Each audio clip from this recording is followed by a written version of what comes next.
welcome once again to the pub. Always happy to have you guys here. What, we're on episode 6 now? Doesn't seem like we've been on that long. Season 2, episode 1. Season 3, episode 3. Oh wait, is it still going? Oh yeah, just Just making all that noise. Shut up, you dogs. We don't have fun in this pub. No fun. Yeah, it's all serious. Seriousness. So let's go around the horn, introduce everybody, tell them, who you are so they know. First up, Kenzo. How's it been going this week, dude? I'm Devil Made Me Do It. Nalik Free over on the Twitters. Don't forget to watch Get Ranked and yeah. Ballbusters. Was that energetic enough? It's pretty on point. Nobody cares who I am. Nobody gives a shit about me.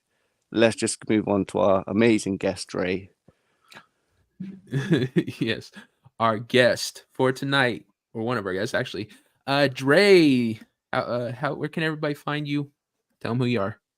Good morning, everybody, and you're too kind to me. You're too kind to me. When I say morning, good Lord, do I mean morning? It is 3 a.m. where I'm at. I apologize. I'm only 1 hour behind you. Yep, I mean, got the taco meat showing. I ain't got no shame no more. Let's it's go. Good to be here. They can find me on Twitter at DaBrute00 and on Instagram at the same handle. It's a real pleasure to be here at the pub this morning to be able to share my work and get to know you guys. This is a real pleasure. I really do appreciate this. Oh, absolutely, man. We're happy to have you. And yes, after we're done with the introductions, we're going to have Dre tell you all about his amazing comic he's made, and hopefully you all want to back it. Next up, we got Ryan. How's it going, dude? You got to get the name right. Some kind of Asian Reaper. Sorry. Re3AP3er. I don't get paid enough for this. How you going, cunt? Pretty good for me. Samuel, what's up, man? Y'all notice how Devil's a hell of a shill as long as it's not himself. Yeah. I didn't even notice you were here, Sam. Yeah, I was kind of hiding in the back. Thanks for having me back. It's kind of a last minute thing. I was up and I was like, "Hey, Devil, I'm gonna crash your bar." So here we are. Hot dog. Next, and nice to have you. Next up, we got Paul. What's up, Paul? What's up, everybody? It is 2 a.m. where I am, so just as late. Always great to be here. Good times. Check me out at Paul Hadouken. I do music. I play video games. And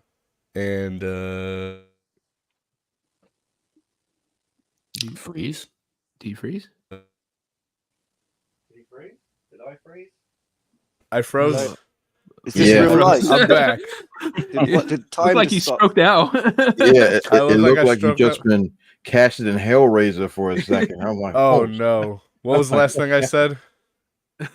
Music, I think. Pickles. music. Pickles. I hate pickles. If they're on my sandwich, I swear I will just choke someone out till they. No. Okay. So no. Yeah. Check me out on my channel. I play music. I play video games and yeah. And on the road to 200 subs. Let's go. On Yes. YouTube. Yes, go over there and subscribe to Paul. He does great work, great music. You'll love all of his stuff, and he's great at his game streams are fun. I watch them all the time. Oh, hold on. I hit the wrong button.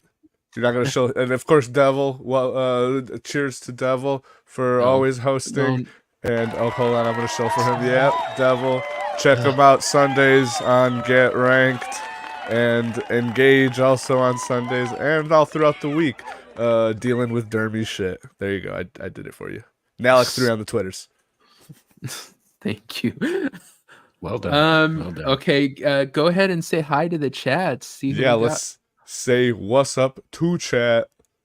Let's say what's up to our boy Static 2020. Oh boy. Oh boy, indeed. And of course, Samuel. Hi, hail, hail. Bad Take Bojan. Good evening, friends. Howdy, howdy. Horny Alf, of course. Don't know if I can stay for the show, but hail to all of you. Thank you, thank you. Oh, Beru. Just left the shit show that was ball busters. Good times, good times. Oh yeah, we need to bring that up in a minute. Yeah. Yeah, no. Dermy's a drunk. Like I got tired of listening to Dermy's ass after a while. I'm out here driving, Ubering around and shit like that, while Dermy's dumbass is in my ears saying dumb things. We do need to bring some awareness to the victims that just had to sit and listen to Dermy spout on nonsense for 4 fucking hours. Good. I know. We really do. It makes me really do feel for you. Makes me feel great about this show. I'm like, oh my god, I can't wait to do a good show right after this shit show. Holy shit. The gayness level was just through the roof with him and James just like, ooh, my husband.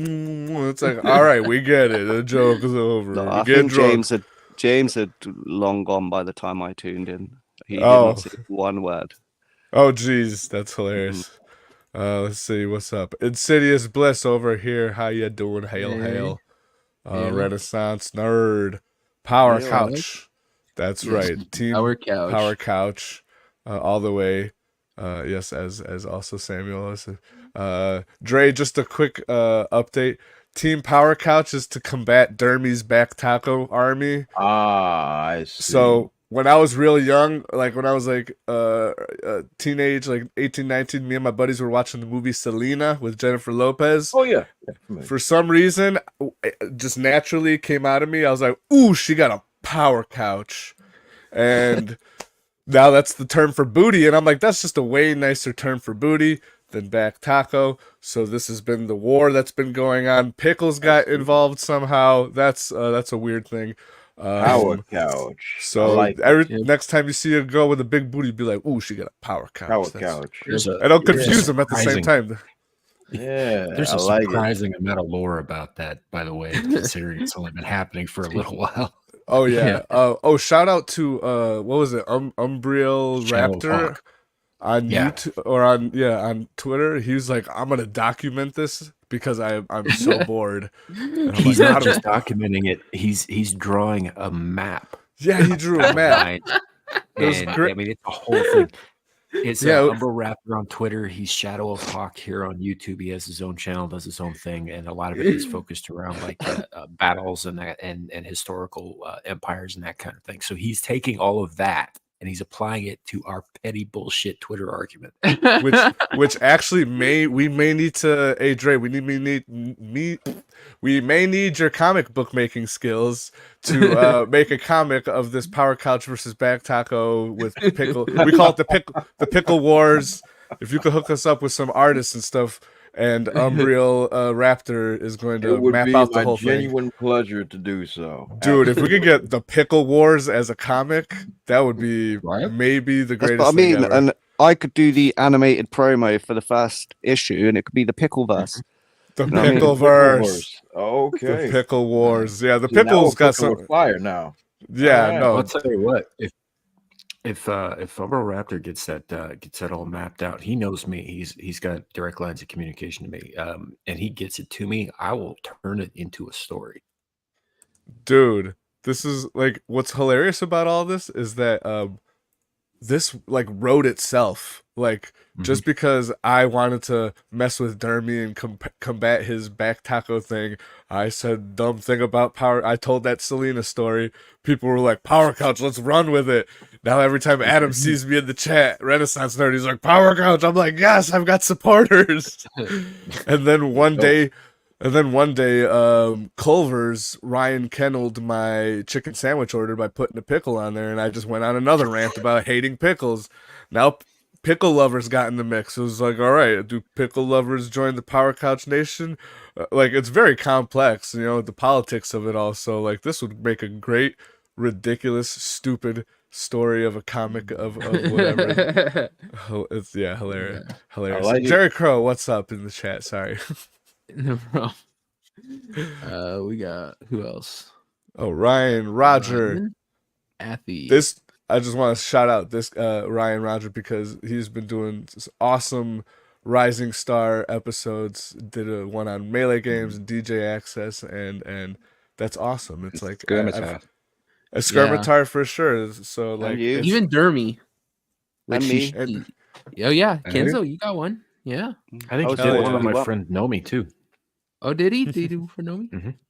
Yeah. Yeah. So he's shout out a bunch of the group. Hell yeah. We'll have to get Ryan on here. He's a legit gentleman. Yeah. For sure. And since he's in England, he's up too. Right. If he's up at this hour. He's actually in Wales. Ironside, what's up? I feel like chat's gonna riot if Gal doesn't get here soon. She's not gonna get here. She's almost back, folks. Yeah, she'll be back More next days. week. I'll see if she wants to come on next week. Winky Although Winky she's going Woo. away next week as well, so she might not be here next week. She'll be here Oh yeah, soon, she yes. did say that. She said she's right on to another trip. God. Yeah, the chat's all about the green-haired goddess right now. Mr. Grant Gregory, howdy. Kenzo's just jealous you're not all about Swifty. Oh wow! Look, it only took us 17 minutes before we mentioned Taylor Swift. On man! Hey, I'm not gonna lie. That AI picture that's been going around. Yeah, moving on. No. The one with I'm a Kenzo or the Swiftie. one with Taylor Swift? Oh no, the Taylor Swift one. No, Kenzo, not, Yeah, you not don't want that to see one. the edit. Yeah, it's I've good. seen some horrible A things. serious This week. man. What's up? And anyone else? I think we got him. I think that's everyone. Hail, everybody! Welcome to the pub. Sources, Paul. Oh, what? He wants to. You want to see the Swiftie thing? The one where her knockers are much huger and she's in some American outfit. You know the one. You've seen it. Oh, Do that I one. need to pull it up? Yeah, it's No, that- completely fabricated, but you know. Of course. Someone was but saying something about the hands. Did she have hands in that picture? I don't. No know. one's looking at her American. hands. I mean, AI doesn't do hands very well. it Before does we get boobs, started, good. last Does week, boobs.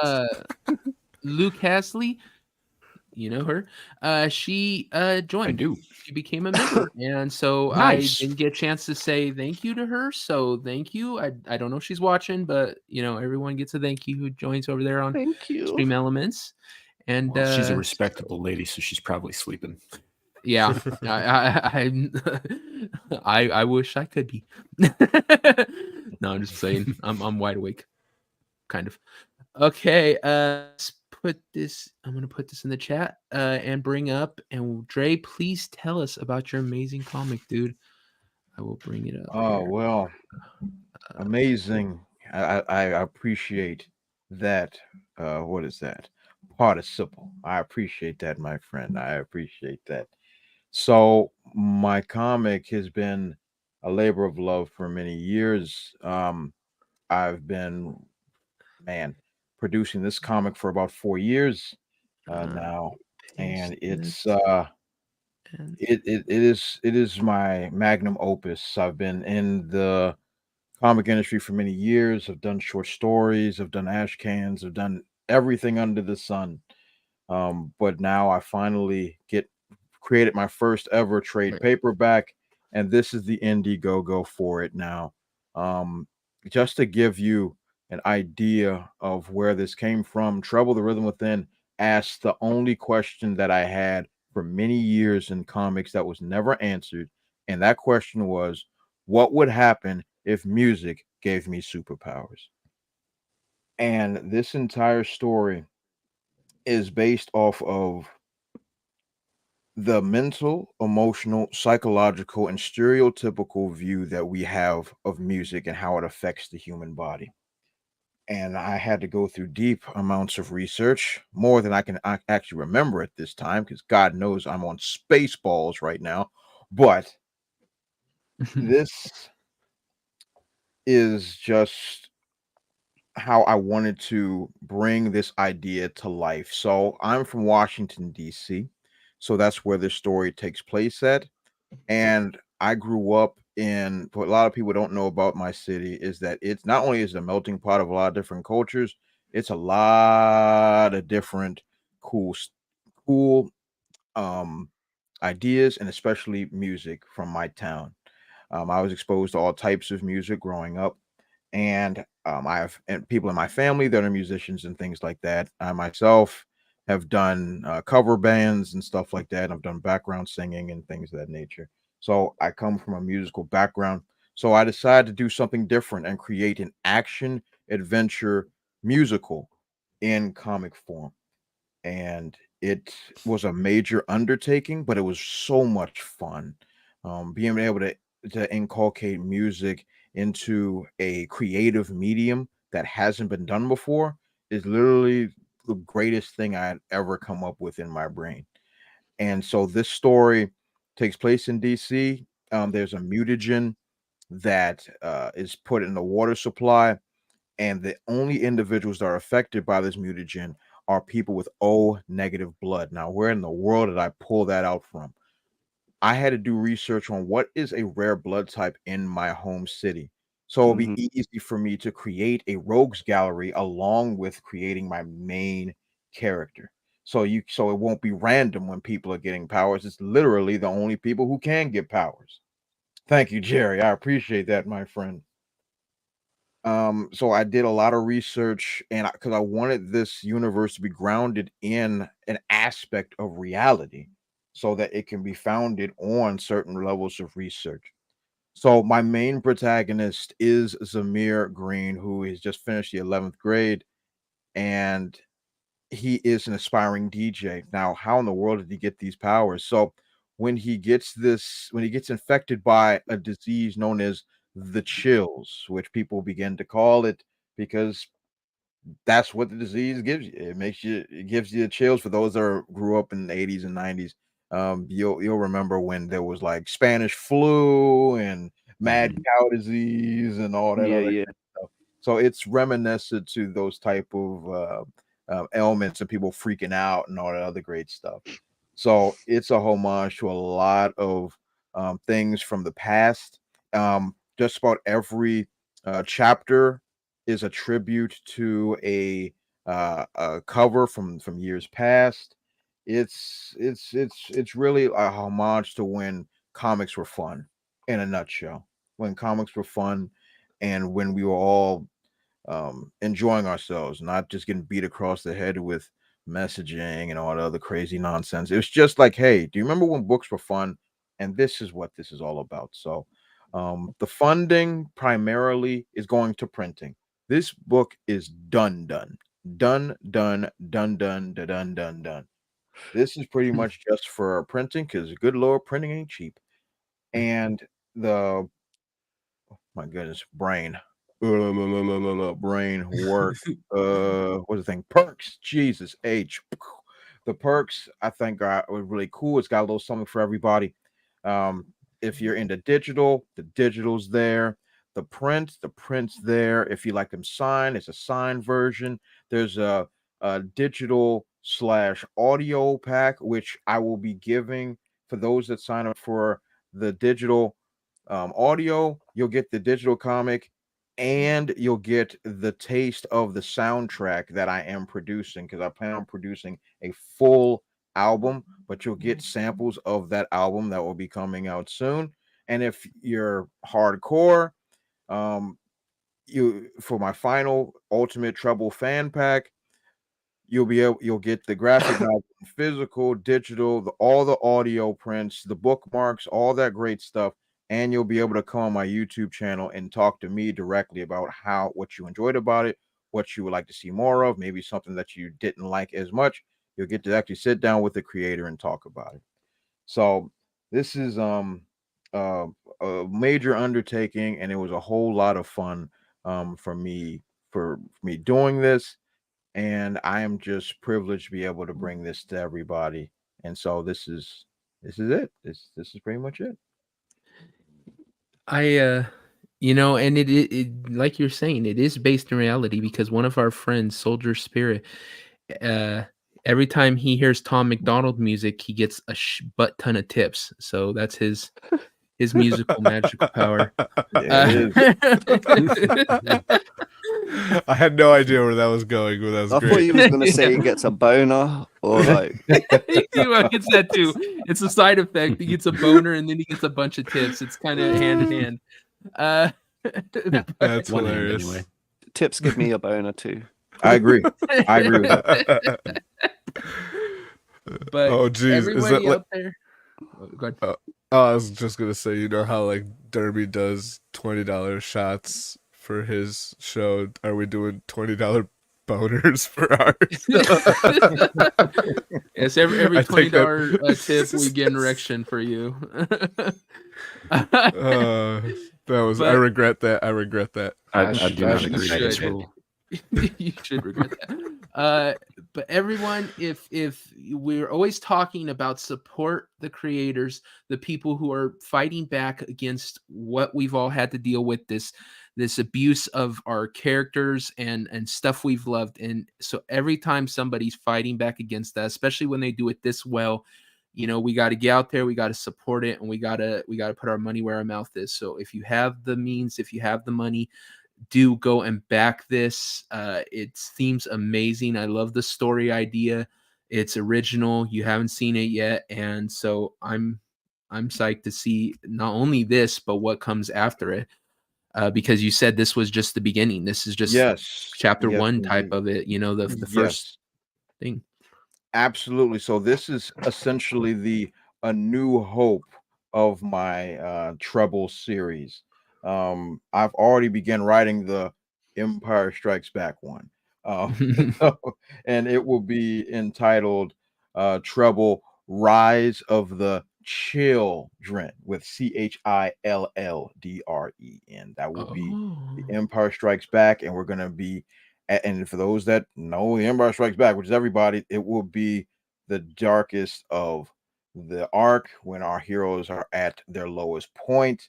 And I'm really enjoying writing it so far because I'm a big, huge villains guy. I pretty much worship at the altar of every major villain that there is because I think villains are the most fun. Even when writing this this arc, like my main character is cool and all, but good grief, I am far more interested in the villains that I put together. There's one villain in particular that's in there that just steals my heart, which is ridiculous because I wrote him, but like it just steals my heart every time I go through his story, and I'm just like, good God, why are things like this? And I have to look in the mirror. I'm like, oh wait, I'm just a sick, twisted bastard. There's something wrong with me. I'm the one who wrote this. Dre, who were some of your favorite villains in like mainstream comics from like DC and Marvel? That's a great question. So my first time off, like there's a couple that's on the Mount Rushmore. Like Venom is one of my favorite villains of all time. I love Venom. I love the duality. I love how he's a bane to Spider-Man's existence. I get off to that guy. No shame in my game. So he's definitely there. Magneto is one of my favorite villains of all time. A complex character that some people can look at as not a villain, but as just a guy fighting for his rights. So he's absolutely tremendous. I'm also a big fan of Apocalypse from the X-Men as well. He's just a bad person and he loves it. It's something about just somebody just being pure evil. I mean, a lot of them come from the X-Men. Now I think about, I love Sabretooth. Sabretooth and Mr. Sinister are my two favorite. Oh, they're tremendous. And like Sinister is a Shakespearean villain, so he's an intellectual. Like villains are the freaking best. Like it's not even up for debate. Like heroes are supposed to be milk toast so that we as the audience can put ourselves in their shoes. So they're supposed to not be that interesting or that great. They're just supposed to be good people, which is fine. There's a couple of them with a little bit of nuance, and they usually become the most popular ones, like Daredevil, Wolverine, Punisher. Like those with nuances usually become the ones that we want to put on our wall. The one that's a bad guy, but but doing the cool things and stuff. But villains, oh man, villains are so great. Like even when you think of like iconic franchise like Star Wars, the first character that comes to my head is Darth Vader. Darth Vader. That's first one that comes to my head. Period. Why? Because he has nuance. He has intimidation. He has all these qualities that either make you want to hate him or make you want to feel sorry for him because you see how his art goes. Like it's more interesting, and that's the same thing I fall in between. I like interesting. Hey, Devil, hit refresh on that what? page we're on. Oh, okay. Because I just noticed you got one extra backer for $100. Nice. Oh, nice. Oh, right. Someone just bought the $100 perk. I appreciate that, my friend. Thank Hell you. yeah. Thank you. Thank you. The Whoever that ultimate is. treble fan. Yeah, whoever that was. Shout out. I appreciate that. Whoever. Hold on. Let me look. Yeah, shout him Hell out. Yeah, definitely. You're gonna get a shout out for sure. Hell yeah. Oh, and Ryan Rogers is out of here. Oh, peace out, buddy. See you later, man. And yeah, we'll know me too. And now my stupid thing won't work. Yeah, we didn't get a chance to say hi to Nomi. Hey, what's up, Nomi? Have a nice night. She's normally on my Friday show. Villains are always more interesting. Yeah, they do have more interesting stories because heroes all you have to. They don't have to. Let's go round the horn, man. Who's everyone's favorite? Who's everyone's favorite? Go on, you start, Devil. Let Ryan start. He was saying. All right, sorry. I actually have to think about something. Shit. Come back to me. I need to think about this. Is Mozzie your favorite, Ryan? Actually, yes. Just like Mozzie you said, my favorite villain. Dermy's my favorite villain at the moment. Yeah, he's definitely top tier. Him or Lofty, one of those two are my favorite villains. Oh, if they ever join forces, we're all gonna be ended. I would have to say, oh God, in anything or just comic books, or it doesn't really matter. It's up to you, mate. It's your choice, isn't it? Huh. Well, see, I'm more of a video game person, so like a good video game villain. What about a video game villain? There's plenty of Borderlands 2, Handsome Jack. That's a good one. Yeah, I like he's a decent villain. Someone that you like. With Elusive Man. Who? Elusive Man. Who's? Oh wait, is it Mass Effect? Oh, Mass Effect. Okay. I was gonna say the G-Man from I mean he's not the bad guy. You don't know what the hell he is in Half-Life 1 and 2. Oh wow, you're going back. So that G-Man that just comes out of nowhere, like, is he the bad guy? Who is this guy? Just a man in a suit. Ooh. Appears to you in your dreams. I don't even know if he counts as the a murky waters. I like that. That's a good one. Who did you say, Devil? Off the top of my head, Gavin Newsom. Well, yeah. Well, that is a real life. He is the villain, but it's hard to like him. Like I'm sorry. Right. He's one of the ones you have to hate. No, I'd say Sauron from the Lord of the Rings movies. Yeah, just so powerful that even after he becomes just this, bodiless entity, he still, has an army that obeys him, and he's still able to. So yeah, he was a real cool character. So I like him. And he nearly made out with Galadriel on a raft.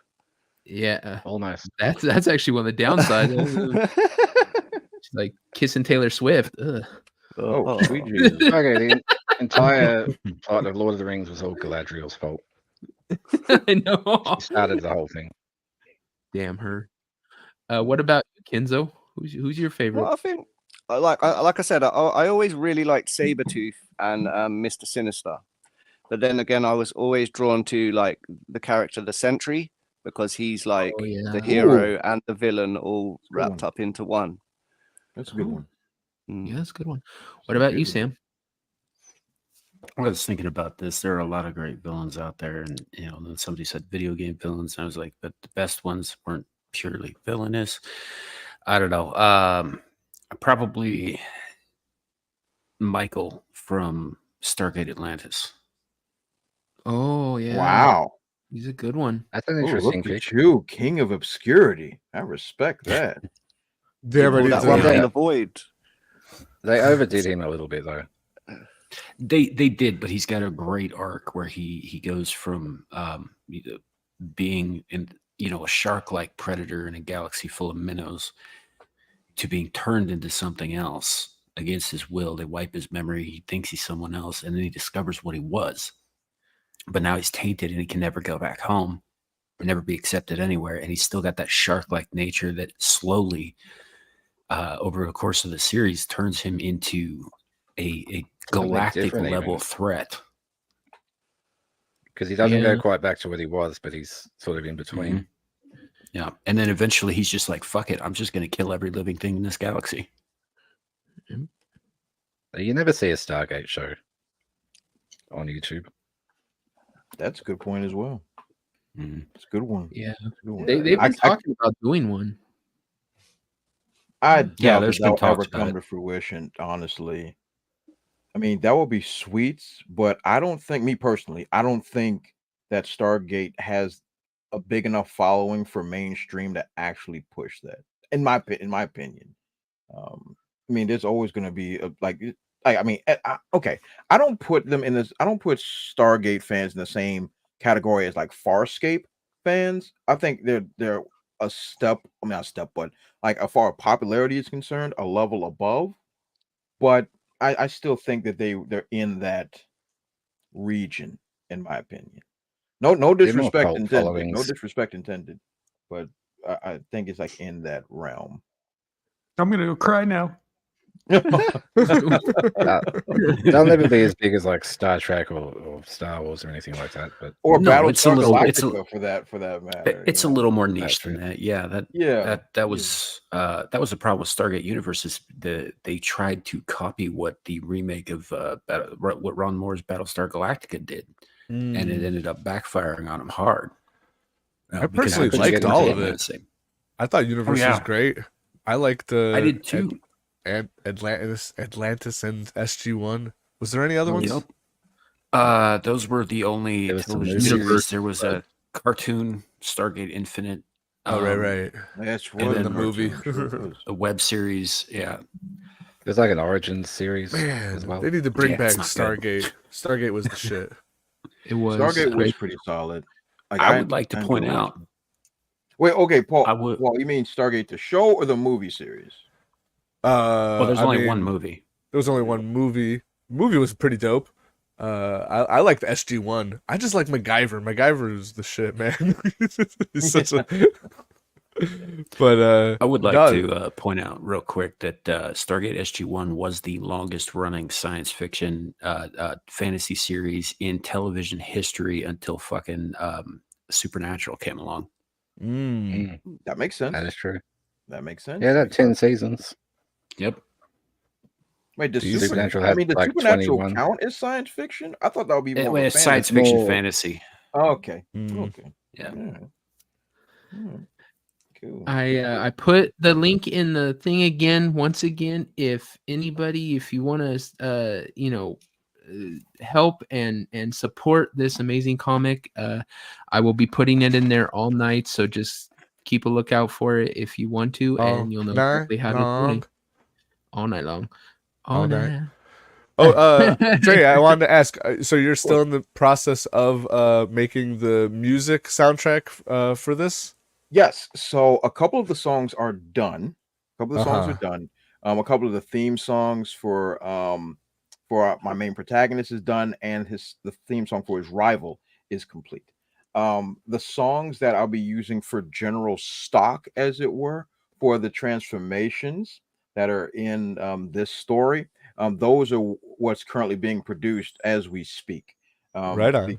Because I think that's the part I put a little bit extra work into, because me and my producer were really trying to have an amalgamation feel to all of the transformation songs. So each genre of music, he gets a different superpower, but I wanted the songs to still feel like they're related to each other. Like, for instance, now, for those, to make it as simple as I possibly can, for those that were around when Renaissance Disney was ruling the world, with Little Mermaid and Hunchback of Notre Dame and all that stuff, all the songs that were crafted had a root song, which was then expanded upon. for instance, for those like Hunchback of Notre Dame, the main song is the Bells of Notre Dame. Oh, that was the main song. But throughout the movie, all the different songs are all a root of that song. So it's different variations, technically the same genre as far as Latin, classical, but it's still the root of that song. So that's kind of like what we're doing. So when we're doing the rap, when we're doing the rock, when we're doing the dancehall, when we're doing the classical, we're trying to get that sweet, sweet amalgamation so that the same song, you can still feel it within the other song. So that's the beauty that we're trying to do. And it's been a challenge, but it's definitely going to be worth it. It's going to be freaking sweet once Right we on. get that done. I found out real quick before we go any further. I found out who was the contributor. Insidious Bliss. I knew it. Thank you. I knew it was Insidious Bliss. That maniac. Yeah, I was looking. I was like, I saw it. I was like, Aaron. I'm like, I didn't see an Aaron in here. He just contributed to us too, and it says just contributed to the Indiegogo. Let's go! Right on. Let's dude. go. Good stuff. Thanks so much. Absolute legend, my friend. An absolute legend. Thank you, man. Awesome. Hell yeah. That's awesome. Oh, I was gonna ask, Dre, do you have like, because I play guitar and bass and drums and stuff like that. Do you have anybody like doing guitar or for the rock stuff you got going on? I don't like what we're doing for the music is pretty much God, it's so late. synthesizer. Yeah. A synthesizer with a sampler that we have that we're using to produce it, but I do not have directly any full-on instruments being used in this regard. But hold on to your hat there, Paul, because when we start producing the full album, we might be inculcating some actual production. Right on. So I might have to slide into your DMs in that way. So hot dog. I was just about to suggest. Yeah, I could just a tip. Yeah, I could. Yeah, no. If you need like, hey, I need some guitar on this track. Just, I mean, literally, you send it my way in a day or two, you'd have it back with something. I could just that would be put something together. Because we might actually at some point have to get sample riffs for the full album, because we're gonna be doing. I mean, it's gonna be full scale. I'm gonna be doing vocals on it. It's gonna get deep. We're gonna go deep into the murky waters here. Like it's nice. It's gonna get severe, and it will be my official first studio album, as it were. Hell yeah! Right on. Milk. God, it's late. Mixtape. Yo, Dre. He needs some milk. I don't know if you've ever caught side scrollers at all, Dre. Side scrollies. Scrollies. Side squares. Yeah. Paul did the theme tune for Side Scrollers. There was two actually. Yeah, he did a cover of the Street Fighter one that they were using for the past. Oh, that's freaking sweet, man. Basically, if you listen as any side scrollers, you're hearing me. So the Mega Man theme song in the beginning, and then the Street Fighter one I did with Kenzo, and then anytime they do hard news, that's me. That's my guitar. Yeah, so he did mine too, motherfucker. I did. Yeah, Devils Get Ranked show, and then their Star Trek Engage. Yep, which is so good. Oh my god, I love the one for Star Engage. My favorite. So yeah, I've been spreading my music all over it. That's tremendous. And we're actually working on a new intro for that show, aren't we, Paul? Right, new side scrollers intro coming soon. Very just say it's probably going to be very anime style. It should be pretty dope. That's awesome. That is tremendous. So yeah, dude, I'd definitely love to chip in for the rock portion of your soundtrack. That'd be dope as hell. Matter of fact, I'm supposed to be having a meeting with me and my producer having a meeting on Sunday. I'm gonna bring you up to see if we can actually just use you as a sampler for it once we get that cooking. So yeah, absolutely, Paul. I'll DM you on my on Twitter's, and I'll DM you my YouTube channel. There's a bunch of my original music and all the stuff I've done. That's tremendous. That is tremendous. I like all of that. I love that you're doing the music too. Oh, sorry. Go ahead. Oh no! I was just gonna also mention that I have not just the other metal covers. I've done a bunch of like Mega Man metal covers and stuff like that. Oh, so that's really good. You'll see it in my I hate Cutman. I hate Cutman. You hate Cutman? Cutman. I hate Cutman. Let me say it to everyone. Everyone. Chat. He hates Cutman. He hates Cutman. So you know. I hate Cutman. Wait. The level, the boss, the music. Pick all. The music's fine. The music's fine. All right, cool. The music's always fire. It's fine. The level and the boss. I hate you. They can go fuck themselves. I've been trying to. There's a question for you, Paul. For decades. Had to get What's that the question? In the chat from Naomi. Oh wait. Oh yeah. Can I do 8-bit sounds? I could probably, because I have also access to a MIDI keyboard and I use Reason. So within Reason, I probably could find some 8-bit sounds. So if you needed like 8-bit chip tunes, I could probably make that. I could make that happen. I've been messing around with more electronic stuff as well, because I've mainly just played guitar, bass, and drums my whole life, and then I also went to like a recording internship mentorship. So I too learned about like a lot about sound waves and stuff like that, and how recording works and how to mic stuff up, and which why you're Dre, your whatchamacallit, your comic really intrigues me, because with the superpower of like I think you mentioned like being able to control sound waves or something like that. Like, yes, so it's sound wave absorption is you can actually do a lot with that. Yes. Like you I mean, I don't want to spoil anything if this is what's happening, but you could basically be dead silent if you're absorbing sound. You could probably I'm not gonna say this because this actually may be a big ending to something like that, but I'll tell you off stream what you could potentially do, because I'm like, this is actually a pretty good idea, like as like a climax to something. But this that's a decent superpower that nobody really it's not being used. It's legitimately not being used. You've seen sound wave propulsion, you've seen sound wave manipulation, but as far as sound wave absorption, it's something that I've collected comics for decades, and it's not something that I have seen. And I think it's something that is fresh, it's new, it's something that has limitless potential to do something with. And that was the whole idea.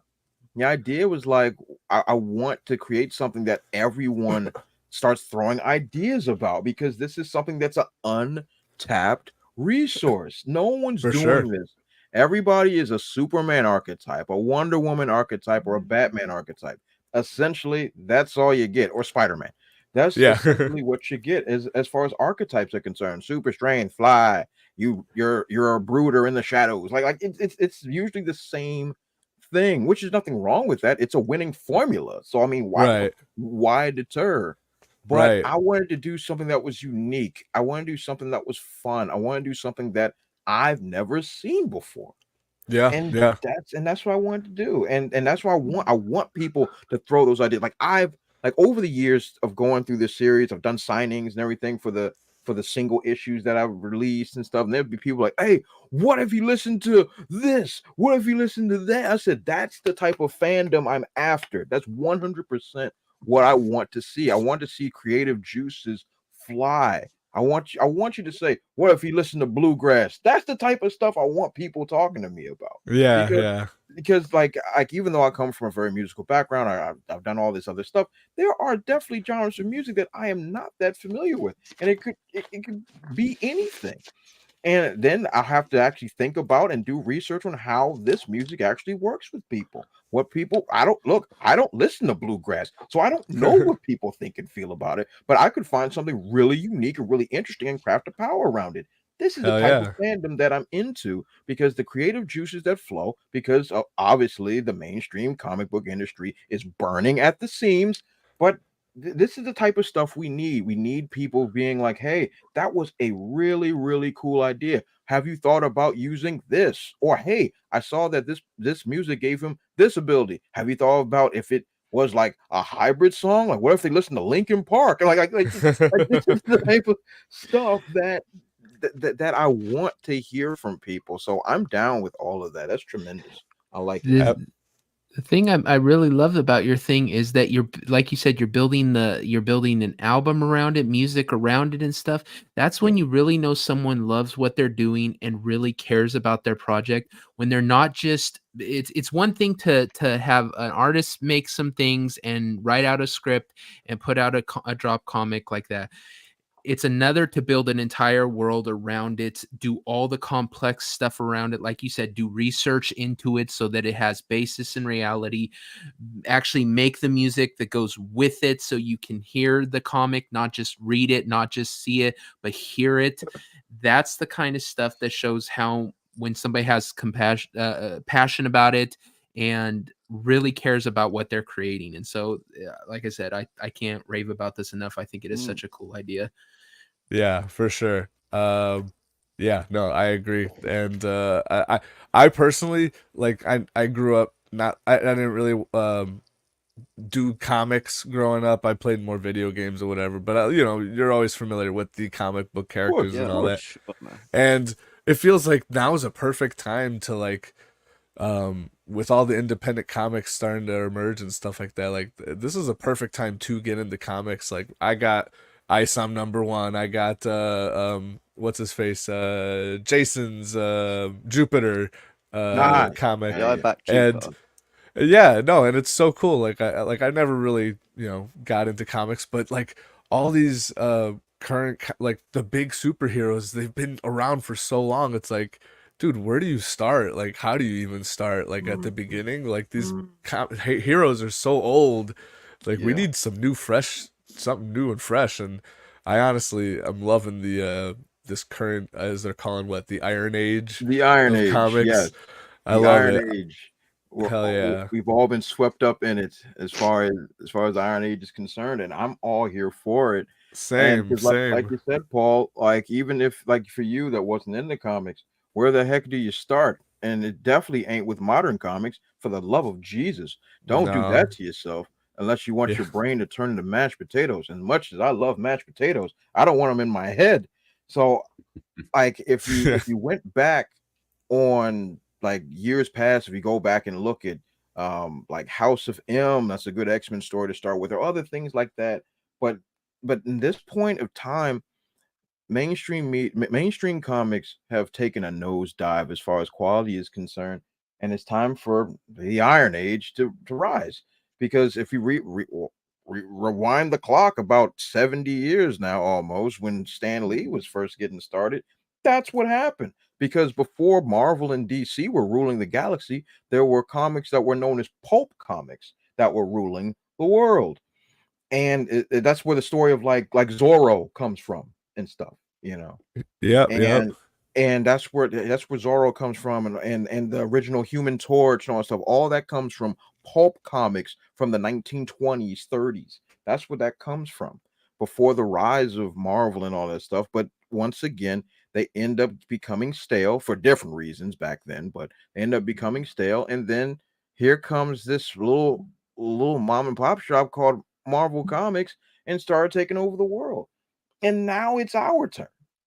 It's our turn. Absolutely. Yeah. Because now they've lost their way. It's our turn. They've milked that cow as much as they can, and now it's just beating a dead horse. It's like, all right, man, how many more Superman, Batman, you know, the same old, you know, over and over. It's like, it's time for some new, fresh ideas, man. And and I love it. Yep. And that's what we're all here for. And, like, I was looking at the chat, a lot of people were talking about, like, Eric July and stuff like that. Look, I love that man. I think Eric July is an inspiration to us all. I know a lot of people in the indie sphere was like, hey, he jumped the line and, you know, all that other nonsense.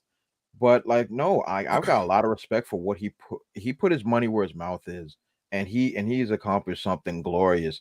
And now, in the midst of right now, not just back to his latest campaign, he has brought Chuck Dixon, one of my favorite writers of all time, from out of the muck of what how and how he got canceled, didn't he? Exactly, and as how he was treated. He is a freaking legend. And to see how he has been treated by mainstream comics and all the stuff that he has contributed, the things that he's contributed, especially to Batman, we don't get modern Batman without Chuck Dixon, period. We don't get all these other movies, all them other stuff. We don't get that without Chuck Dixon. And for him to be disrespected in that way is absolutely ridiculous. So to see that one of my favorite writers of all time is back from the grave, and it's because of what Eric July has accomplished over the last year or so, I'm all in for it. And for those that I'd be like, oh no, I don't like it, like that's fine. You don't have to like the man, but you have to respect what this man has accomplished and what he is trying to do for not only just for himself, whatever, but for the culture, for the comic culture, how it's been bastardized over the last at least 5 or 6 years, raked over the coals. And now he is trying to, no, he's succeeding in raising all ships. It's like people like myself to actually have like the wherewithal, like, hey, you know what, I can pull this off. Like without that, we don't get it. So absolutely, I have nothing but respect for Eric July. I've actually made reviews for Item #1 and Item #2, and he actually shouted me out on his Item #2 review, which was absolutely fantastic of him, and I was indebted. Yeah, he to him interacts with the fans. It's amazing. Yeah, you don't see that from Marvel. Yeah, exactly. There's been a whole lot of bullshit online associated with his brand. You know, there's been a lot of people that are taking their dislike for it way too far. Like, yeah, I know it's bullshit. Like, at the end of the day, you can dislike it if you want to dislike it. You're allowed to dislike whatever the fuck you want, you know. But for the most part, from what I've seen, his customer base are happy and they're hungry for more. That's all that's important, that he's pleasing the people he wants to please, you know. Baby. But like, feel free to dislike. If you dislike it, I'm not gonna hate on you. I'm not a fucking one of the stands that's going to be like, oh, you don't like something I like, oh well, we can't be friends. You know what I mean? If you want to hate Isom, hate it, you know, but you know, I mean, that's up to you. I don't like every comic that's out there. You know what I'm saying? But his customers are happy and they are hungry for more, you know, that's like they're right. And I laugh every time I say sorry. No, sorry, I'm saying he's definitely promoting it in the right way. Like, yeah, 100%. And that's who you're supposed to be indebted to, the paying customer, not random yelling, reeing shills that aren't your paying customer to begin with. If you don't like my work, that's cool. And you're yelling and screaming, whatever, that's your right. But I'm not going to listen to you. I'm going to listen to the person that's spending their hard-earned money. I'm going to listen to that person, because that person not only believes in what I'm doing, is actually funding my way of doing things. And that is how it's supposed to be. Heck, that's what it used to be. Rewind the clock not too far. Let's rewind the clock a decade. A decade. That is how all businesses ran. The businesses did not give 2 squirts of yellow, orange, green, or purple piss, okay, about what other people that were not giving them the hard-earned money cared about. Not for 1 second. If the vegans ran up into McDonald's, they will be shown the freaking door, okay? That's the way it worked. If I don't want your product and you come into my establishment and say you don't have what I want, well, excuse yourself out of the door, all right? But now it's all this nonsensical pandering to people that aren't even your paying customer, which is why every single company that has focused on ESG scores, which is fake currency, may I add, is all falling apart at the seams. He sure did do that. Absolutely. I heard that paying attention to your fans is racist. Apparently. I'm wrong. Apparently. I could not agree more. Like, oh yeah, you paid attention to what people give you money to do. Yeah. Well, you must hate every single thing. You're a bigot, phobe, chicken eater, blah blah blah. Like it's all garbage. It's all trash. And like, yo, I also hate it when that's kind of. I hate it when the creators use that bullshit too, though. Yes. When if you don't like my shit, you're you're obviously racist. No, It's like, you made Jerry Curl in the trash, chat. and I'm calling it trash. And I've said this on several occasions. I'll say it a million times. It's okay to like trash. Yeah, for sure. But it is trash.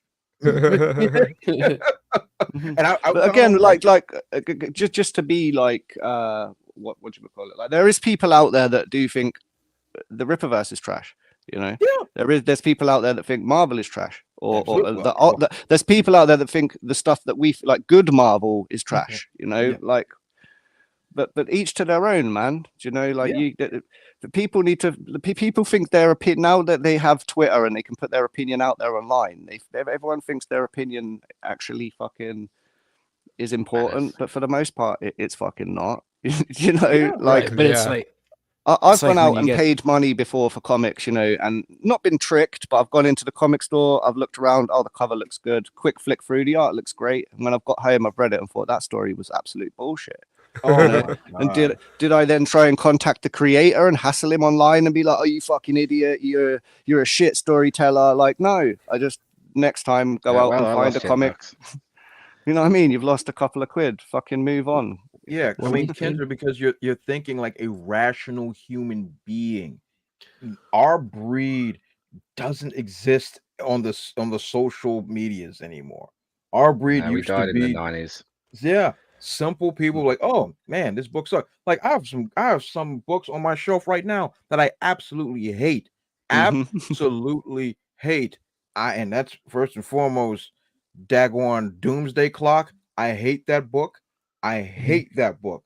But nonetheless, I spent my hard-earned money for it. It is on my shelf. It is in mint condition. Will I sell it one day? Probably. The other thing, Dre, is nowadays if you spend your money, it's I'm supporting. You know, I support this. Like, no, you're just buying that shit. Yep. You know what I mean? I didn't used to go to my mates. Oh yeah, man, I support Marvel. You know, I've got all of these comics. It's almost like supporting a cause. Yeah, I know. Yeah. Right. Sam, you were saying something? Oh, I was just saying that from the creator's point, like you talk about people like Max Visaggio or whatever the fuck her name was with the if you don't like my politics, don't buy my books. That's like going to Walmart where there might be something quality in that store. There might be something that's absolute trash that you're gonna buy in that store. That's not really up to. It's like having the greeter stand at the front door as you walk up and they say "fuck off." Yeah, exactly, 110%. I couldn't agree more. And to Sam's point, the idea that I have to look at what someone's personal beliefs are before I purchase something.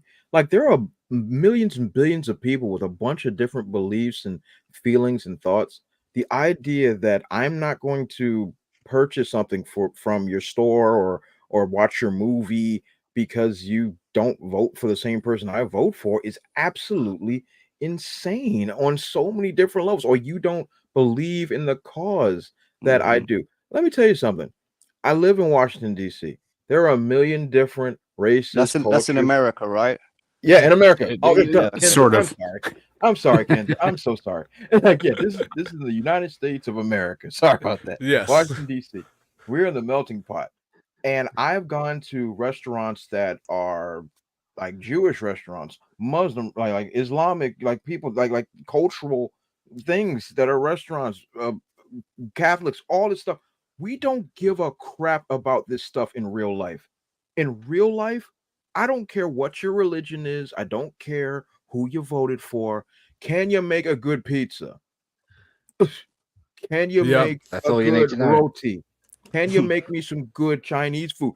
I don't give a toss about who you serve. I don't care who you vote for. I don't even care if you showered this morning. As long as your hands are clean, make sure that the food tastes good. And that's and that's where we were not that long ago. Not that long ago. Like, I'll buy your book if you voted for this. Wait, what? What? I don't give a crap about that. What's that got to do with the quality of this writing? Like, if you don't like my politics, don't buy my book. Okay, well, we don't like your politics, and now you're broke. Yeah. So, yeah. Congratulations, you played yourself. I don't understand it. Savage Dad, I see you in the chat, my friend. Good to see real you. quick, we got another donation. This one's from Abaru. Thank you very much for the tip, man. Abaru. Yep. It says already better than Ballbusters. Let's Train wreck. go. LOL. Yes, Let the R&D go. absolutely. Dude, better anything than without Dermy. Dermy is better than anything. than anything. I told you the second, like, I was watching Ballbusters, like I said, as I was Ubering and stuff like that. Which, back to your point, Trey, as an Uber driver, people don't care. Like, they only care about like their day-to-day stuff. They don't care about politics or did you vote for this person. Like, when I have a conversation face to face with someone, it's like, yeah, I'm a human, you're a human. We talk about real shit, and that's how most shit is. And that's like, yeah, that's what we need to get back to. Absolutely. Agreed. I'm gonna share this real quick. Let's go.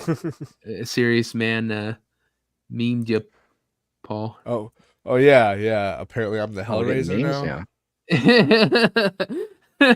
Oh, he got him. The Hadouken Razor. The Doom Razor. Hadoukens. Yes. Oh, that's perfect. Legion, man. Perfect. Legion are always on the job. We have such balls to show you. Tremendous. Oh man. Shout out Legion. What tomorrow is Saturday, right? So Legion a meme cast tomorrow. Yeah, that'll be on. Today's Saturday over there in the UK. It's still Friday night to me, even though it's Legion of Meme is streaming 12 hours, people. It's definitely 12 Saturday hours. over here. Yeah. I haven't seen the sun yet, so it's not Saturday yet. So ooh, I like it. That's how I think about it. It's only 2 o'clock here. It's only 2. Yeah, see, oh man, that makes me so jealous when the people in Pacific time, because I'm like, oh man, it's 2-3 o'clock here, but it's only like 12 1 over there. That's still party time, man.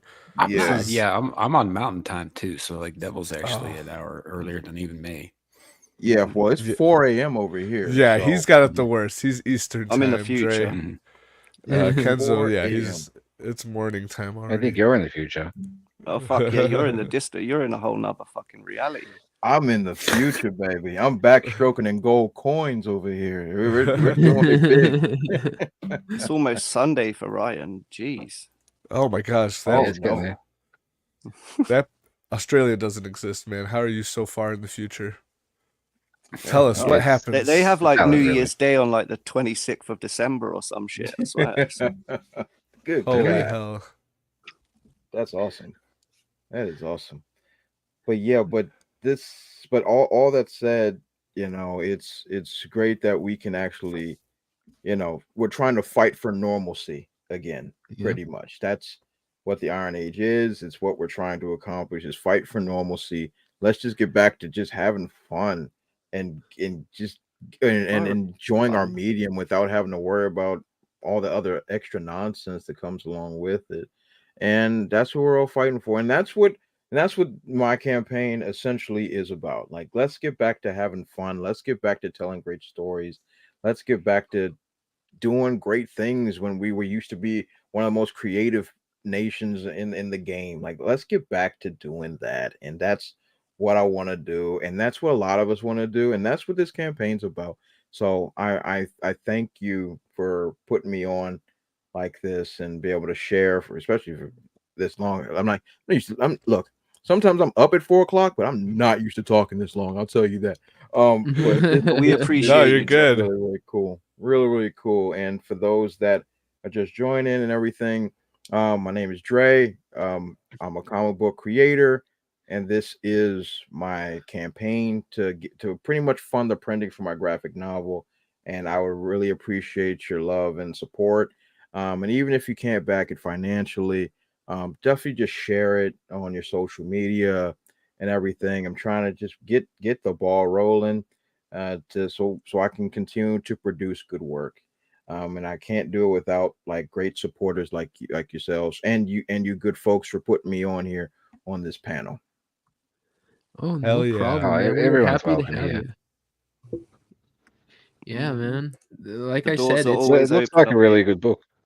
yeah. Thank And The artwork's awesome. And as it progresses and stuff, if you want to come back on, I know it's being so late, it's probably your last choice.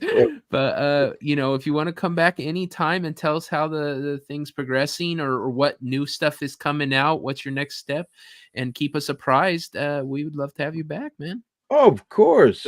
Sorry, Dre, to interrupt. So is the artwork all you? Are you doing No. I got all thumbs, Kenzo. All thumbs. My good friend Federico Corsini is the artist for this book. I do everything else, but does he do the penciling, inking, and the coloring himself? He does everything. Yep, he is the goat of like the artistry mastery, and to watch him grow, and for my comic to be his first American project that he's ever worked on many years ago when we started working, and I was able to watch his progression of as an artist and as a colorist, and like as it has grown over the years when we started working together, because he wanted to break into American comics. He is from Argentina. He wanted to break into American comics, and we became fast friends, and we've worked together for many years. We've also worked together on other projects. It's not even this one. We've done some stuff from over there in Japan. We've worked together on a couple other projects. I've put him on to some more work that he's done for some folks in the UK. Like we've been partners in crime for so long. He'll reach out to me like, "Hey, this person's looking for a writer." I said, "All right, I'm on. Let me send me that information." Like he is the man, and I could not have accomplished this without him. He is one of my good friends and one of the best artists in the game. And it's just an absolute pleasure to have worked with him for this project for so freaking long. And he's tolerated all of my insanities over the years of trying to make it perfect. And like he is the absolute best. And I could not have accomplished this without him. And yeah, he's awesome. He's awesome. And good God, because good grief, Kenzer, you do not want to see the art I would have put together. I would have put some stick figures on this jump. I still would have read it. I mean, I can draw, but not as good as this, man. Yeah, Kenzo. The lettering would have been an absolute disaster. It would have been a hot mess. But Federico, he is an absolute legend. I love that man. He's tremendous. I was gonna say, Devil. If you scroll down, there's a picture of the team. So if you want to show off the artist, scroll down. That guy's a psychopath. Scroll past him. I love that picture where it's all the different powers growing up. Yeah, that's pretty cool. So cool. Oh yeah. Yeah, right there. Yep, that's my buddy right there. Federico Corsini. He looks nice as fuck. If anybody ever needed like work done, like he's a great digital artist. Yeah, he's on Twitter, so he's right there.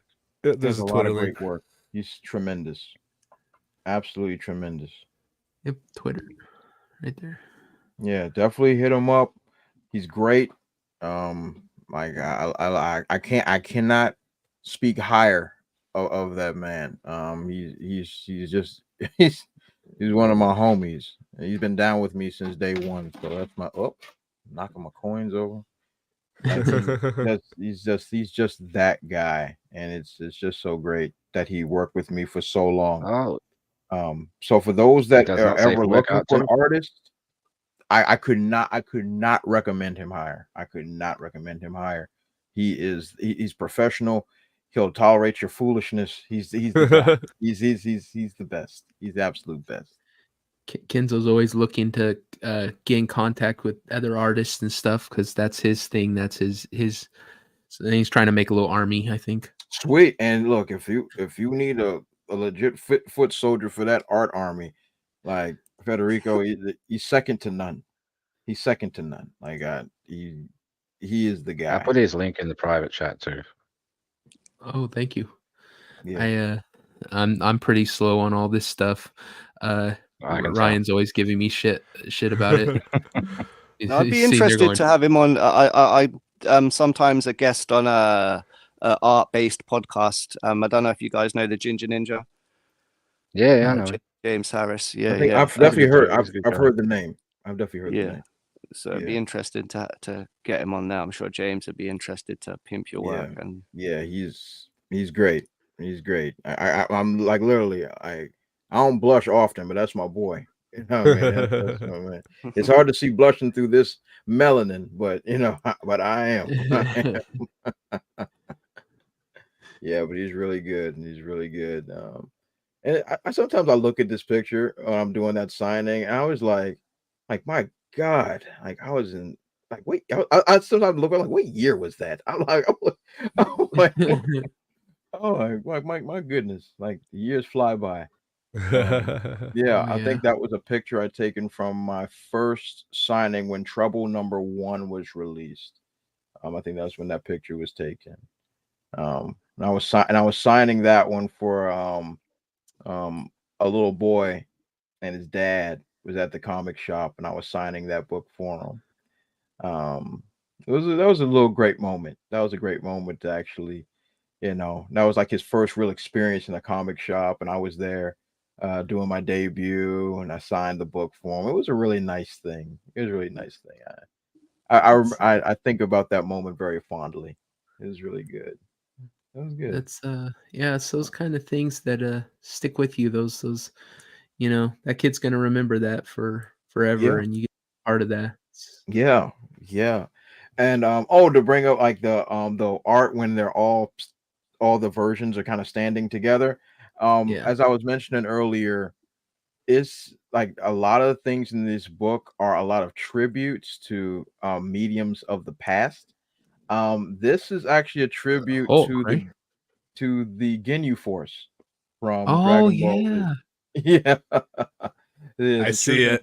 Force. Yeah. And wasn't there a panel from the Hulk that was like this too, where it's Banner and he's slowly transforming, and it's there is all the way one to like the Gray that. Hulk, I think. Yeah. Absolutely correct. Look who's done their homework. Oh, Dalali.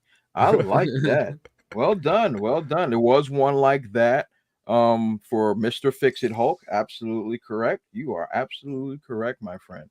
Yeah, but this one was a direct tribute to the Ginyu Force, and I wanted this splash page so badly. And this one, it was original for the graphic novel only. This was debuted in this issue. This splash page. This splash page isn't in the original release of the singles. No, I'm like, me and Federico, I was like, listen, I was like, I need this in my life. I said, look, I'll do all the stage directions, but I need it just like this. And we laughed. He's like, you're gonna do this? Oh, absolutely. I said, absolutely. I said, I gotta give tribute to the Ginyu Force, man. I gotta do it. Love it. And throughout this graphic novel, there's a lot of splash pages that are tributes to previous mediums. So I'm very interested to see if people will be able to catch on to all the references that are in there, because some of them are pretty obscure. I'm not gonna lie, because I've been around the block about 727 times. So some of these references are obscure, but if they're able to catch on to them, I will be very, very impressed. If they're able to do so, that will be, it's like a scavenger hunt. It's gonna be a good one. It's gonna be That's awesome. Yeah, love it. This right here, this picture right here, obviously is like a Super Saiyan. It's that charging up and stuff. Absolutely tributes to Super Saiyan. That panel is early on in the novel, and it's a very pertinent moment, which definitely will echo to when Goku first ascended to a Super Saiyan. And like as that moment's happening, it's literally, there's about 2 or 3 pages that's tribute to this buildup of this Super Saiyan transformation. So it's pretty cool. I pull from so many different mediums to bring all this to life. It's really something. And there's gonna be a lot. Like there's comic book references, there's 007 references. There's anime references. There's old school video game references. Like there's martial arts references. There's so much jam packed into this thing. And if you've been around the block like I have, you'll see a few of them like, hey, wait a minute, I remember. It's like that. It's a love letter to the past. And it's going to be tremendous. Wait, Mr. Gregory, what's the shipping cost to Australia? That's a good question. That's an excellent question. So for the campaign, I'm not directly shipping them, but I am a man of the people, and I got no problem making exceptions for folks. I'm that guy. I don't mind making exceptions.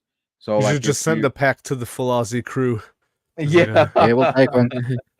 Yeah, I've got. Would no it be problem cheaper if you making just sent one though? Oh, Was that say again? right? I said, would it be cheaper to just send one instead of buying it through Indiegogo? Oh yeah, like if you're on the other side of the planet, Yeah, Yeah, Grant yeah, and yeah, Reaper yeah. here are in Australia, so Yeah. That's definitely. alleged. that's Yeah.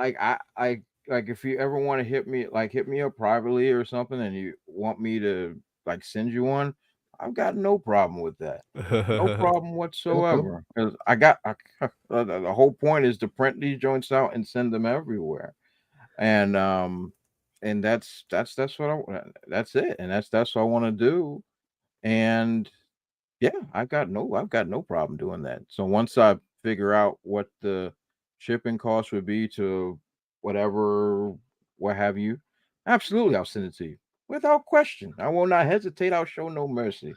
100%. Let's go. Good man. Good man. Absolutely.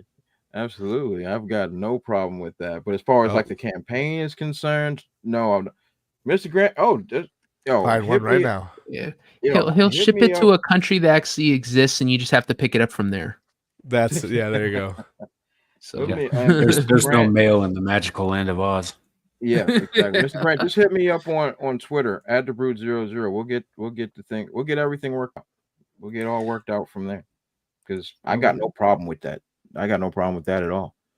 Because through Indiegogo things get messy, and because it's like international, and then because the whole point is everything.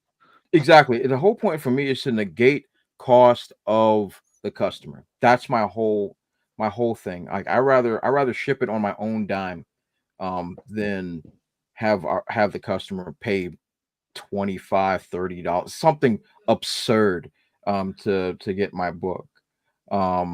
Thank you, Grant. Thank you. I really appreciate that, my friend. Yeah, absolutely. Hit me up. We'll definitely get that worked out without question.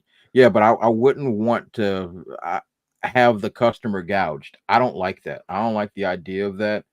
And that's why I like the shipping thing. I'm like, I'd rather just bite the cost myself than to hurt the customer. That's just what I believe in. That's just my thing. So yeah, absolutely.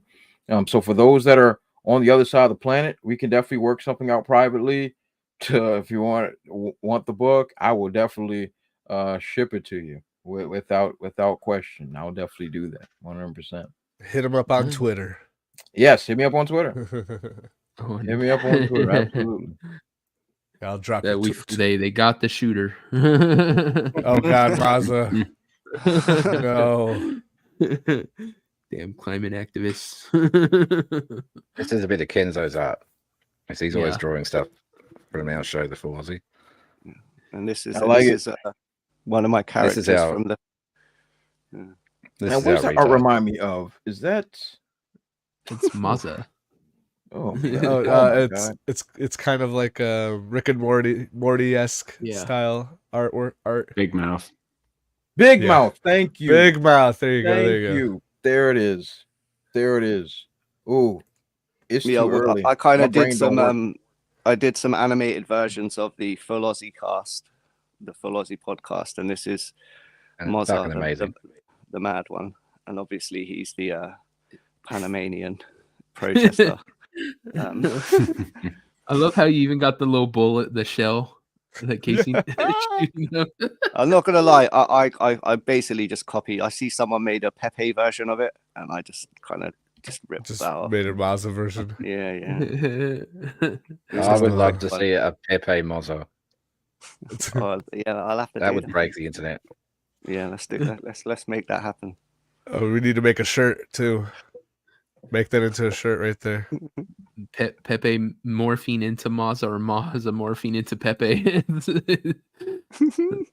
Either way, the world ends. If anyone can do it, it's Kenzo. As soon as we get off stream, I'm making a Pepe Mazza. It's gonna happen. Good stuff. Kenzo, you need to turn this into a shirt and start selling it. Oh yeah, that would be a good one. Yeah, there's been requests for the roll your dog shirt as well. People want that one. Oh really? And they want a dirty dog shirt. You know, the floss, the Mazza floss dance. Full Aussie better start. Yeah, we better get a shop going. Yep. Get that shop going. They better consider buying me a Happy Meal soon, Ryan. Eh? Hey, Grant's got the right idea, Kenzo. You just need to sell your art. My ass. Your ass, yes. Yeah. Well, I mean, you've already done that for the right price. For the right price. Oscar gets it for free, though. What will you pay for this fine British butt? Let's do it, Grant. With don't mind the Taylor Swift tattoo. Just go. hey, move on. Let's move on. There you go. And a Roll Your Dog shirt. See, Kendon wants to buy all the Full Aussie merch. Let's get it going. Yeah, if people would buy it, we'll try to make it happen. Yeah, I think there's even good design. I've got to say. I think even there's certain like shirt stores where you like it's no risk. Like they'll make it as soon as you print on demand. Yeah. So I think like oh, fucking scare me. Kenzo's ass would sell. Nice. Oh, sorry. Yeah, you just put those pigtails in, and yeah. Yeah, from the hey, they're bunches, man. They were bunches. I didn't plait them. Pigtails are plaited, okay? He looks kind of like the youngest daughter from fucking the Brady Bunch. Just like from fucking the Brady Bunch and Ginger. I've not seen fucking the Brady Bunch. You're not missing much. No, but you're about to see fucking the Kenzo. Yeah. Please don't show that Oscar thing, man. That's a crime to the internet. That's got to be against terms of service or some shit. I don't just. That's what those bunches is. You call them are for those. They're like that'll probably get your channel nukes. Just to be on the safe side. Yeah, I could blur out the butt crack, but I'm not. No. Oh, that picture. I just. Yeah, no, we're not gonna show that. I'm not gonna do that to kids. So have we showed Taylor Swift though? The just the one in the chest. The American, the big old ruby. Did we show that yet? The big old bit. No, we haven't. But if you pull it up, I'll show it. I'll pull something up. I literally just saw it on my feed just now. I was like, "Oh snap!" Man, I've been staring. I was gonna buy an album. Now I'm a Swiftie. Right there. The American way. True.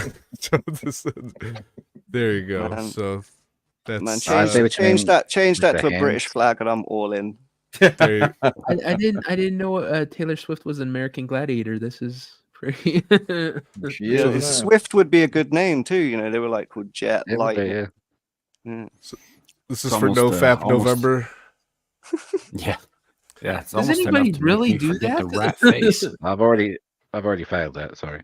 Yeah, I was just gonna say. I think I failed 3-4 times today. What the hell? It's like, no, I'm failing right now. No. That's for 20-year-olds to learn discipline. The camera was on the whole time. Camera's on. We paid our dues. We had the drive time. Fuck that. Fair enough. I agree. No Nut November is a young man's game. Yes. I agree. No one's pulling that off. No one's really pulling that off. I mean, I want to. You might rephrase that. Everyone's pulling. it off. Like really, who is doing that? Like not at all for the entire month. Yeah, no, The no, spiritual challenge. The only way that's happening is if I'm in a coma. Like that's I'm about the gonna. only way. Devil, if you're ever in a coma gonna- and you're unable to take care of yourself, I will pay a bitch to blow you. Oh, I'm Thank trying you, to man. find Thank the you for words. not letting me. We got your back, Devil. I can't let you lie. They're all backed up and shit. That's not cool. Maybe seen there in my coma, and some really haggardy old prostitute's gonna come in. Oh, well, that bitch that's gonna blow you is Just like that probably scene gonna from be a Kill dirty Bill. Rex fucker. Just saying. Yakuma. The tyranny hooker. Oh no! Anybody with that? You ever I'll say make sure Kill he Bill? shaves first. Oh yeah. Ryan comes in and says, not this Ryan, the other Ryan comes in and says, "My name's Buck and I like to fuck." And I come out of my coma and say, "Fuck that shit. I'm out." Hey, then you cared. Yeah. Grant says I could still nut in a coma. That would be a Akuma, Yeah. and not the Street Fighter character. You know what? We haven't had a shitty question today. Oh, you guys want a shitty Yeah, one of question? Devil's shitty questions. Oh, you know what? And I also have a shitty video that just like a random video I saw. I'm like, I gotta watch this with the guys, but we'll do that after a shitty question. Okay. Shitty question it is. Let's see right here. We need a jingle every time he has a shitty question. We'll be like, time for Devil's shitty question. Oh wait, the wrong thing played.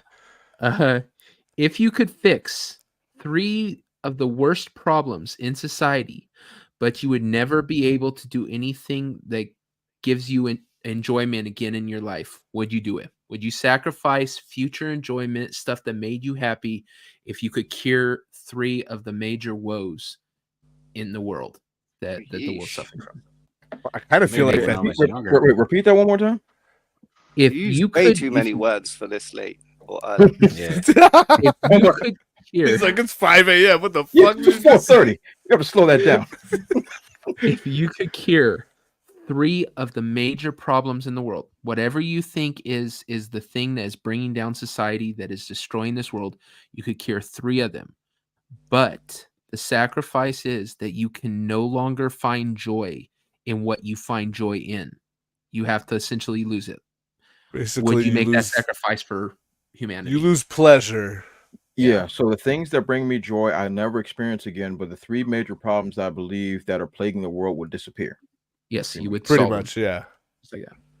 No, I like jerking off too much. So fuck those children. Fuck them kids. Yeah. Fuck them kids. Yeah. Bro, you're not supposed to mention jerking off and fucking. Oh no, yeah, you're right. I'm not supposed to say those words, are No, not together. Those are unrelated. Okay, the saving would be the children, and the enjoyment would be the jerking off. So guys, get your mind out of the gutter. All right. What were you saying, Ryan? If it was just 2 things, and I could rid the world of Mozza and Dermy, I'll sacrifice myself. Oh, that's good. You're a saint. That's an interesting question because it pretty much poses the ultimate conundrum. Are you selfish or selfless? So that's tough because selfish. Because now it's like the things that bring you joy in your life are now gone. So what's the point of living? Also, people are fake selfless. So they'll be selfless, but only if someone's watching and like, hey, oh, you saw that? Cool. You know, like, so it's like, what even is selfless? I treat that like a drug. Right. It's like, oh, I'm going to give this poor guy money, but make sure to film it. So it's like, really? Does that even count? That's just all of Instagram and TikTok right there. Right, for sure. So that would actually be that would be one of the things that I cure is social media. People aren't retarded on social media anymore. That's one thing. Just get rid of social media altogether. True. I'd keep it more like professional. Like like social media would be more of a professional kind of setting, where is like it's just now run like a wild zoo. Did I just see True Pop Culture in the chat? We need to get him on here. He's been on. He's been on for a few minutes. Does he want to come on now? Yeah, I can send you the link. We don't got too much more time, but if he wants to come on. Sexy boy. Oh yeah, sexy boy. I did say believers are welcome. He's a believer and a fellow Polak. He makes me want to believe. Okay, I will send him the link. He can jump in if he wants. Don't be bullied into coming on if you don't want to, though. Be bullied into coming on, Poppers. Yeah, I'm gonna bully you into coming. What? Oh, snap! What? Oh my god! Hold up. Wait a minute. So then, I mean, my brain is half dead, but that part of my brain still works. What happened? Is that your thing, Paul? What is it out? No. Oh no. What? Huh? Why is my DMs camera was on the whole are you, time? Are you on a certain offender list, Paul? Am I a certain what? Are Am you I on on a list? He's definitely on registry? some kind of list. I'm on a donkey brain list. Okay, I'm gonna have to. For some reason, all my DMs aren't coming up so often. Don't act like you got DMs, devil. Yeah, nobody talks to me. Nobody likes me. I might be the only one who does talk to him. It's because they want to fall asleep. You try. Well, devil does that. You should fall asleep. show you a shitty video. Hot dog. Show us your shitty video. Paul. Yeah, show the video. A shitty video. Okay, yeah. This is great. This shit cracked me up, and I don't know why. It's from an Australian news. So, Ryan, you may have seen this live on the television at one point. Hold on. You don't watch news. You know. I don't actually, but still. But I mean, if this guy was on, you definitely would watch it. Hold on, let me get a full screen, get it going. Sound. Is this what I think it is? It's gonna be fun. Is it what I think it is? This is a guy that saved a 7-Eleven. This is from like 4 years ago. No, but has anyone seen this? No? I have not. All right. When Nick Ziglinas went into his Can you hear local it? 7-Eleven store for his daily coffee, he walked straight into an subtitles. unfolding armed robbery. Now they're standing here with a gun. Down, everybody down, you're down. A woman in a motorbike helmet was allegedly waving a gun and demanding money. Nick says he made a split-second decision. Line! With the accused pressed against the counter, 7-Eleven franchisee Ricky Yang called police. When I saw the gun, I was just being scared. Did he violate them? That looked like it, right? Is this what happens in Australia, Ryan? Every suburb of Australia has this guy. We're issued one at birth.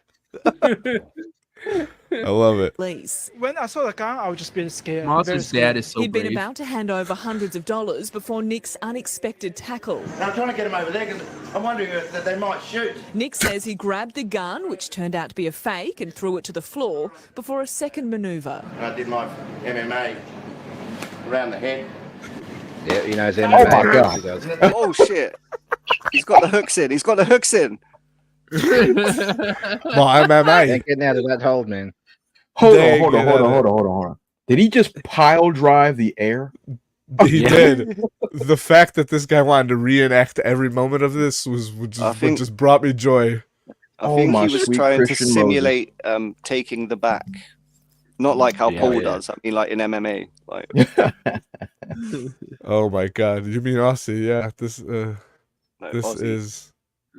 Abu says we've been bamboozled. Looks like this is Reaper confirmed. He's like, yeah. He's like, fuck guys. I was the Asian guy. Oh, he's I'm the store owner. Hey, you sound a bit different, huh? You also sound like this. You want a shitty beef?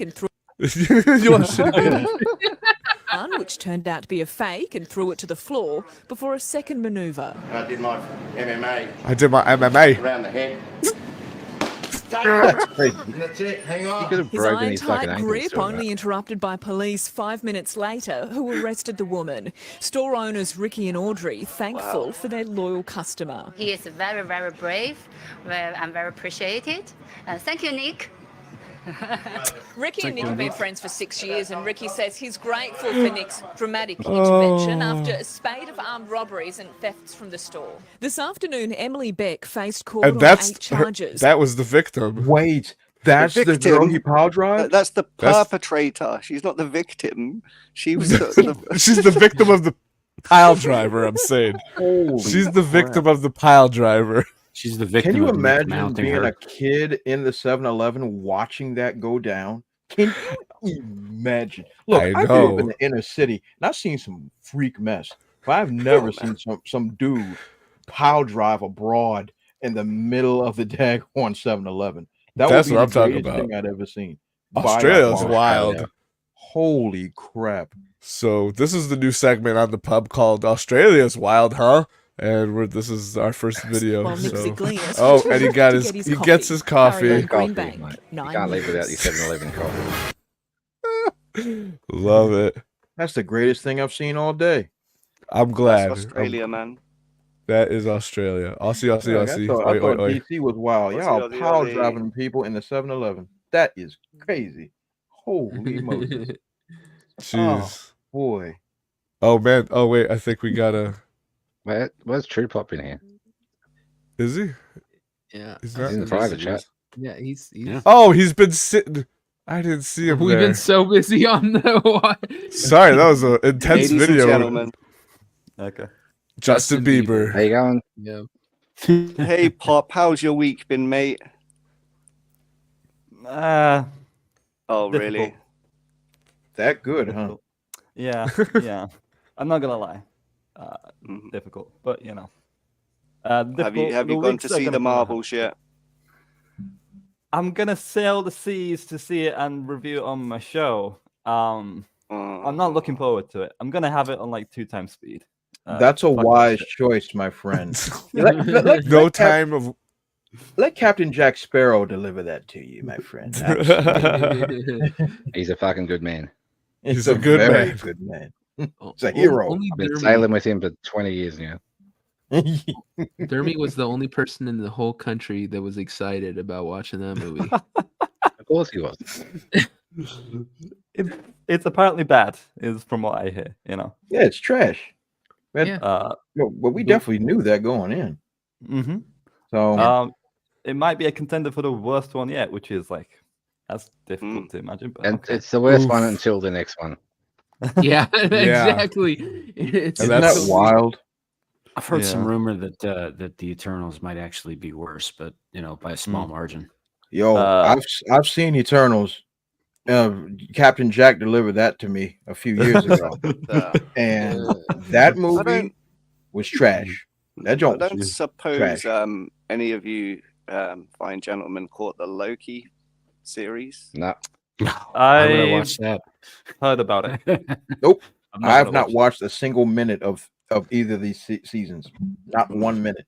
I haven't watched that. I haven't watched Captain Black Falcon and the Winter Soldier. I haven't watched any like the only one I've seen. Endgame was the last one I saw. Yeah, well, that was the last one you should have seen. There's everything. I haven't even seen Endgame. I saw what's the one before it? Infinity War. I literally stopped at Infinity War. I haven't seen a single TV show or anything after that. So I ended with the good ending. Yeah, I mean, like I think Infinity War was a much better film than Endgame.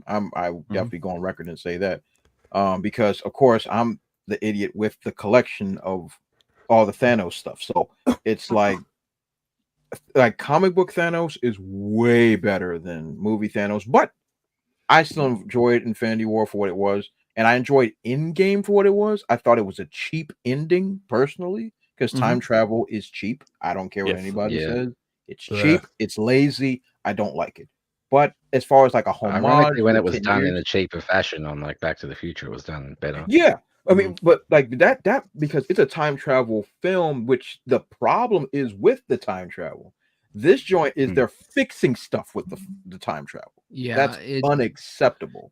It's same thing with the multiverse. It's I don't just wanna you're right. It's just this Oh, cheap. don't get us started on the fucking multiverse.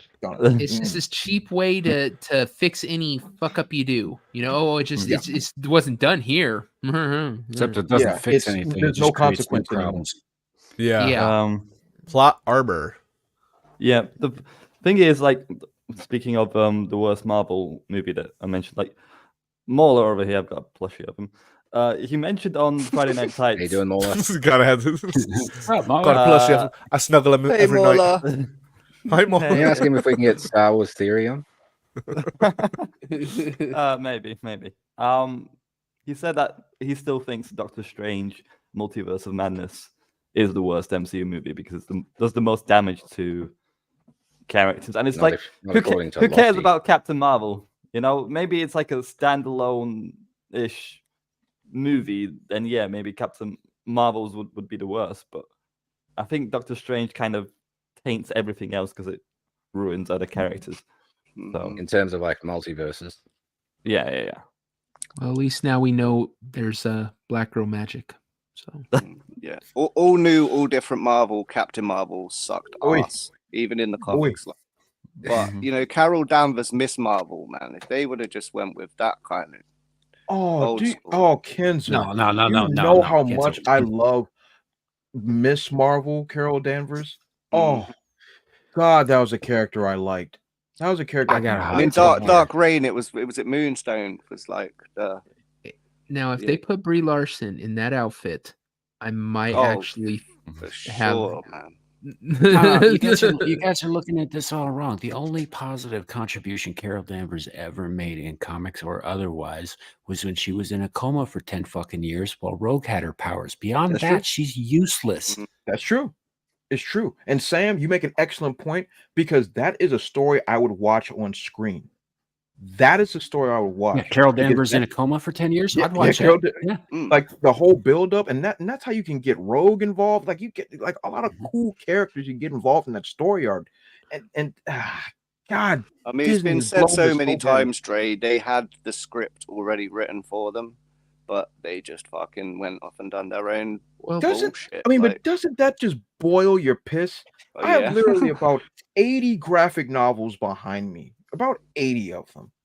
Pick any of them and just put it on the screen. It's ready. Get someone who knows how to adapt it. There's whole arcs that they could have made 4 or 5 movies out of. You know, like simple. It's not.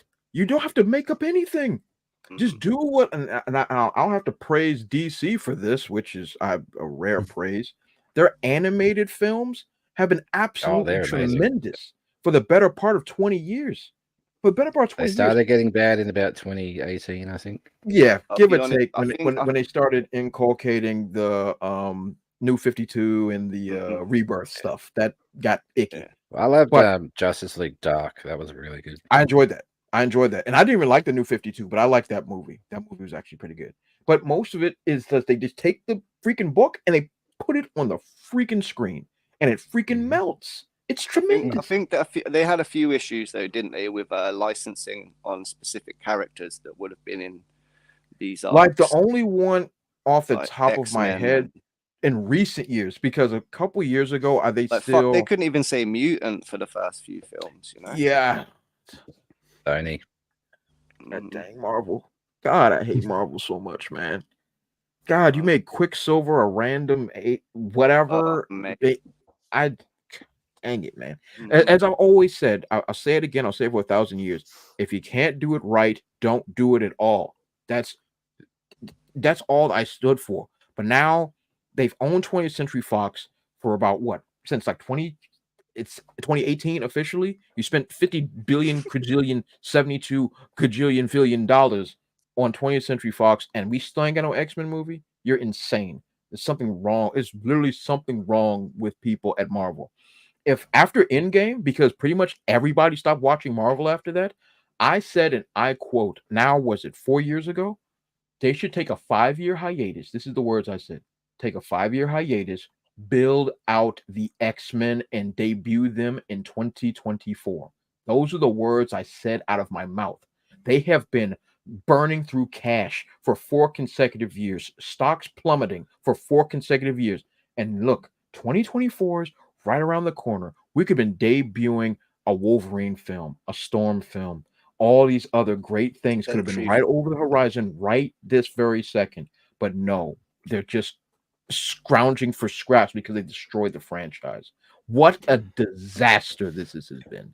How can it's a disaster of mass proportions. The X-Men, Sam, how can you not use the X-Men, the greatest Marvel franchise of all time? And we're looking at what the Fox did. When we're looking at what Fox did, and yeah, the last few movies were not good. No. That they did, but they did open some doors when they started throwing around names like the Essex Corporation and whatnot. You know what that could have led into? The Mutant Massacre, which is fucking brilliant. It's great. It's great. All the potential was there. But yeah, 20th Century Fox dropped the ball. No question. But I have to give a lot of respect at the same time to 20th Century Fox, because without them having the balls 20 years ago to actually try to do these X-Men films and bring the Fantastic Four, which is trash, but bring the Fantastic Four to life, we wouldn't have the MCU. We wouldn't have all these other comic book franchises that's made billions and cajillions of dollars. Did they drop the ball after X-Men 3? 110%. I would say during X-Men 3. Absolute doo-doo. But then did they redeem themselves a bit with Logan, one of my favorite movies now of all time? Yes, absolutely. Was the X-Men Phoenix one of the worst films I've ever seen in my life? They tried it twice. They fucked up the Dark Phoenix saga twice. Twice. How do you ruin the greatest X-Men story of all time twice? I mean, how do you do that? That's like when you're making a sandwich and somehow it ends up on your forehead twice. How does that happen? Like, how'd it go on your forehead? Like, I don't know. I don't know. Then 10 years later, hey, it's back up there.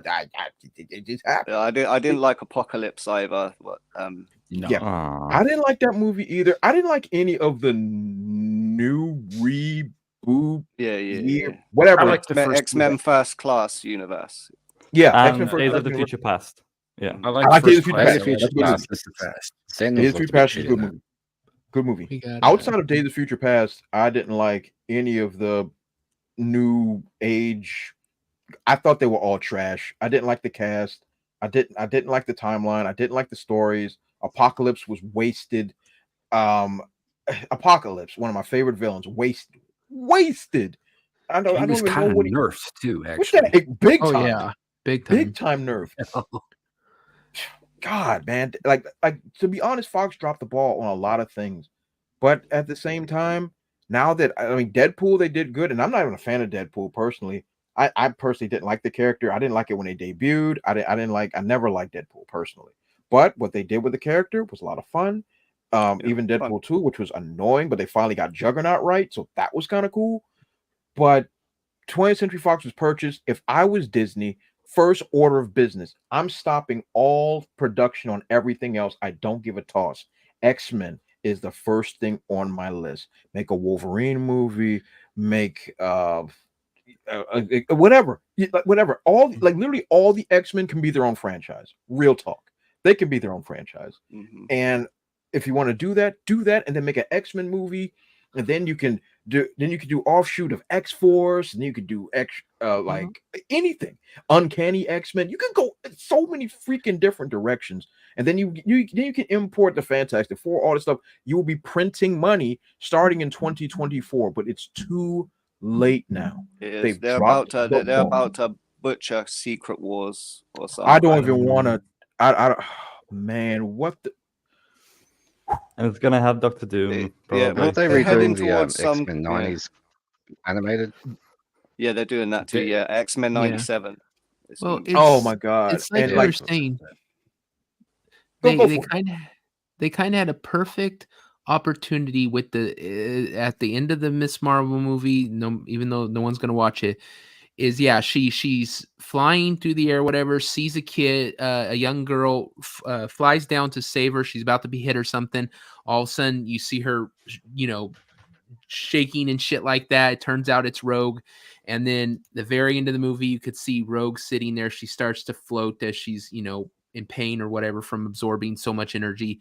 And then in the background, you could see kind of blurred out because they're, you know, in the background, the kind of out shape of some of the X-Men, like Wolverine with the hair and stuff like coming out.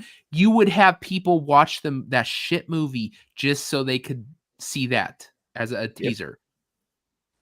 Man, I'd watch that shit movie just so I could watch Carol Danvers go into a goddamn coma. Yeah, seeing their convulsing. That joint will sell out just for that moment. I'll go to theaters and see that. I would sit my black tail right in the front row and have my neck like this watching the screen. I don't give a toss. I would take that moment out and I would stitch it into a 10-hour loop of just that moment. And I would post that shit on YouTube. Right. The MCU is so dead now that they're using Fox characters now to bring it back in for Deadpool 3. That's a bit funny, isn't it? You know, it's crazy. All this gigantic monster of a franchise, and now we putting in Fox characters that were hit or miss throughout this multiverse shenanigan movie of a Deadpool 3. It's just crazy to me. That's probably gonna do well, kind of like Spider-Man No Way Home. Yeah. But it's not going to fix like the MCU in general, you know. No Way Home I enjoyed as its own thing, you know. It didn't really seem to improve the trajectory Marvel's going. But no, I think Deadpool 3 is going to see a profit, but it's not going to be nearly as big as some other YouTubers are projecting it's going to be. And I agree with that. I agree that Deadpool 3 is going to sell like gangbusters, just like what you said there, True. The No Way Home was an anomaly. One, it's a Sony product, but that's a different story. But this was a culmination of fan service. It was a culmination of fan service, which is exactly what they gave fans what they want. They want to see Toby, they want to see Andrew. They gave the fans what they wanted, and they were rolling butt naked in dollar bills when it was all said and done. And I think Deadpool 3 is going to be the exact same thing. I think it's going to be an outlier. I don't think it's going to connect to this multiverse garbage. I would stay far away from it as I possibly could if I was the showrunner, the director for this film. I would stay far away from it. I would just focus on bringing back all these fun characters that people want to see and all the fan service in the world, and just backstroke and gold coins, Scrooge McDuck style, and then just have ourselves a good time. I think this is going to be a feel-good film. I'm actually going to go to the theaters and see this one. I have not gone to the theaters to see a Marvel movie in many, many years, but this is the one I will actually go see. Yeah.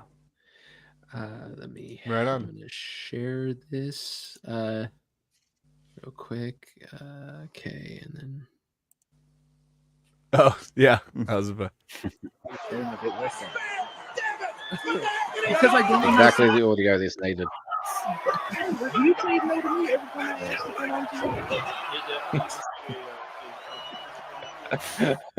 That's the footage of. He's broken in half.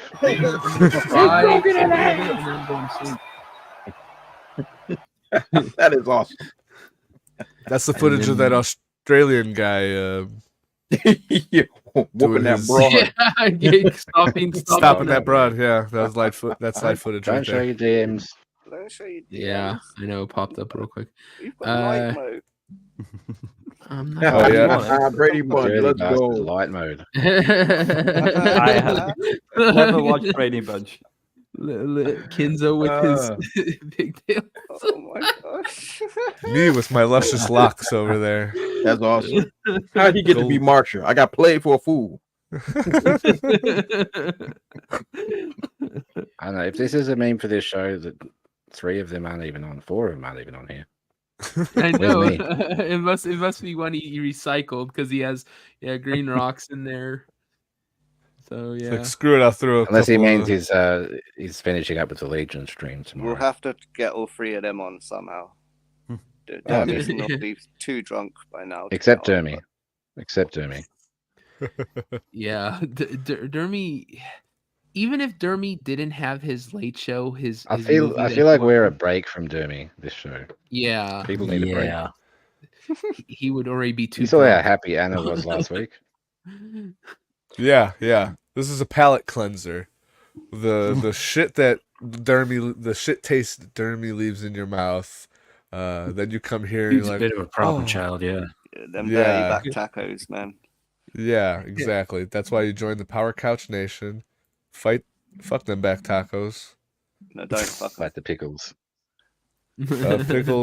Pickles, you know, do what you want with pickles. It looks like it's about time Throw to them in the wrap up. trash. Oh, yep. It is about time.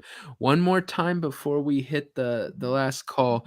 I put the link in the description again not too long ago. I'll do it again here. If you have the opportunity, if you have the means, back Treble. Back the campaign. Yep, back the campaign and get a good comic book, support a good man, and you know, an original story, which is what we've all been desperate for. So absolutely definitely go. And I appreciate that, my friends. I appreciate you all having me here. I appreciate you letting me share my world with you all, and to the chat. You all have been very gracious and kind to me, and very, very supportive, and I appreciate you all. If you're able to contribute, I would absolutely appreciate it. You like I love you already, but even if you can't and you're just able to share it, please do so as well. This has been an absolute pleasure just sitting around and hanging out with you guys. This has been tremendous, even though it's about 5 a.m. Yeah. It is absolutely tremendous. This has been really cool, and it's great getting to see you guys and seeing getting some FaceTime with you all, because I'm familiar with most of you, but actually getting to meet you all. This has been really, really cool, and I've had a really, really good time. And I'll definitely do this again. Absolutely. Yeah, if you're ever up this late, we need people. We're desperate for people to come. This is a weird time. Only night owls like me, and apparently, how many people? There's like 18 people up in here. So like apparently a lot of people night owls, or Australians, or early morning English people. If you ever don't typically see that with a new show though, which is good. Yeah, for sure. Yeah, if you ever get dosed with meth and you're you know, you can't sleep, drop by. Here we are. If you're coming off of a Friday night party and you did a bump, too many bumps, and you're like, I need to calm down, we're the show for your Saturday morning. Now we need to come up with the Saturday night show for the people that party hard on Saturday nights that need to come. Never mind. The hangover. The Sunday hangover. That'd be a cool show. The Sunday hangover. Basically on this time, 2 a.m. on a Saturday night or Sunday night. I'm gonna try to not have one of those tomorrow. There you go. All right, so I'm gonna.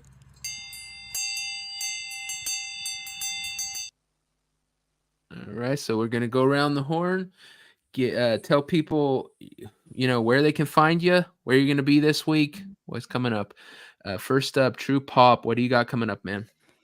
Well, I'm writing my a scripted video analyzing Spider-Man 2. I hated the story of that game, so I hated it so much, in fact, that I returned it and managed to get my money back.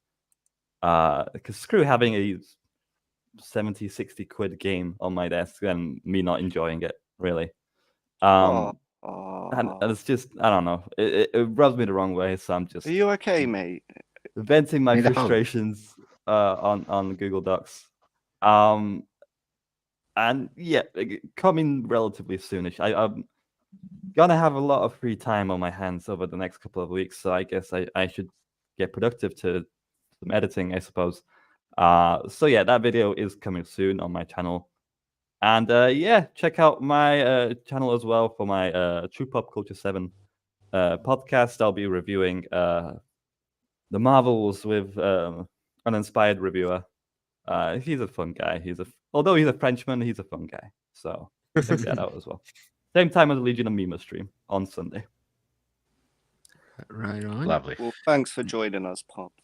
Hey, I could have joined earlier, but you know, I just Just sitting in the back. Now we left know. you back there. Now we know you're free for the next couple of weeks. We'll definitely hit you up next time, bro. I'll send. If Kenzo reminds me, we'll send you the link right off the bat, and then if you can come in, you can come in. If you can't, it's cool. We'll try to see you in the back again. We totally forgot about you. Yeah, we were so into the guy. That guy had good MMA. It was very hard to look away. It was getting intense. Too intense. Kenzo, where can people find you this week? What you got going on? Well, I shall be streaming with the Mighty Legion of Memers in about 11 hours. And I will be memeing on the Mighty Philosophy in about 3 hours. Yeah, that's true. That's it. And that's all I've got on this week until I meet you guys here again at this fine establishment. Speaking of full Aussie, there is a link in the private chat channel. I was waiting for your outro to post I it. was gonna say, and I also was gonna. Well, you had a link this time. Oh, yeah. I know. I got it ready. You have it? Okay. I was sitting there. I was I know I saw it. Where the hell did it go? Yeah, check out the Full Aussie. Great show. Full Aussie. A lot of the guys on there have been on here and are friends of the show. So not just Ryan, but we have Grant was on. Lethal's been on a couple times. We're probably gonna have all I was of them hoping you'd share eventually. your screen. Oh, do you want to share the screen? Gotcha. No problem. Okay. The link's also in the chat. Thank you. Do we got? Is it private? Yeah. Oh. There we go. No, that's not it. Damn it! What? I'm sharing That's it. You sharing it? Okay. That's the one. Yes, there we go. Come get in the back of the ute, you dogs. What is it, oot? What is it? What is it? Did you say oot? Oh my god! I can't tell if he was serious or not. What is it, oot? Ute. And you say you're British, Short for- motherfucker. I think he's Listen, faking. all right. Sometimes I watch like American TV and I pick up like I don't control American TV. how I The fuck are you talking about, motherfucker? Why- You know, I watch American movies, American Neighbours, TV shows, Neighbours, and American Home and Away. It was a staple of every British person's TV viewing. You know, like from Monday to Friday for a fucking long time. You know, you're disowned now. Yeah, you can be. Kenzo, You you've got can about fucking. 15 years on this kid. No, motherfucker. It's still haven't answered my Paul, question. you can have him. He's no longer British. We don't want him. We'll take all Why the does- polls we could take. Why does that remind me of like Lion Witch in the Wardrobe when it's all the land of spare Would you? Sorry, Ryan. Would you like to explain to this uncultured scumbag What a oot is? Oot is. What a ute. It's Yeah. ute. It's short for utility vehicle. Simple as that. A It's utility Short vehicle. for utility vehicle. It's a ute. Oh. A ute. You know, like how a Jamaican person says youth. Yeah. No, I don't. Like Americans A young would call it a person. truck. A pickup truck. Is it a okay. pickup For truck or somebody the from certain youth? parts of New York, anyway. Now I'm just confused. The Is this, youths, then. is this like an Australian slang or? Kind of. Okay. Kind of? Yeah. Are you going to ask what it stands for next? You're breaking poor Kenzo here. What does it stand for, Kenzo? I'm just gonna quick Google search. Look, I'm from like DC. Drake. Yeah, y'all might as well be speaking a different language. Oh wait, you are. Yeah. Yeah, it's a vehicle, a ute. Okay, Dre, do you want to tell the people where they can Yeah. find you? Yeah, sorry, we Oh, got yeah. No, sidetracked. absolutely, I absolutely. said So, this. you can follow me on Twitter, Facebook, Instagram at DaBrute00. Primarily on Twitter, that's usually the one I'm on, and all that great stuff. Also, my YouTube channel, Brutal Planet Comics. Definitely check it out. Like, comment, subscribe, do all those great things. And of course, right now I'm running my Indiegogo. Definitely check it out. I definitely appreciate you all spending your time just checking it out. If you have the means, you can contribute. I greatly appreciate it. And even if you can't, go ahead and share it. But I'll definitely love to hear from you guys on Twitter, especially. Just hit me up anytime. Nice. Awesome. Drop the links in the chat. Aside, anything else besides the full Aussie for you, Ryan, this week? You want me to share that link again? At the moment. You can if you'd like. Okay. But yeah, back of the Ute tonight, and you can follow me on Twitter. I'm not great at this. Great job. No, you did it great. Like short to the point, you know. You're not streaming any boomerang-based video games this week. Oh yeah, we are. I've got Colony Elf game stream tomorrow. Not tomorrow. The next day. No, next day. And they're boomerang based. Tomorrow something. Yeah, because I threw a boomerang and it came back and hit myself in the face with it. In what game? Party Animals. Oh, okay. Is that Ozzy free? Can't throw a fucking boomerang. It's on Game Pass if you got it. Okay. Yeah, it's a good game. I gotta join y'all with that. That looks fun. It is. It's fun. Except when Ryan is freaking tunneling you. Sorry, devil. Sam, what do you got going on this week, man?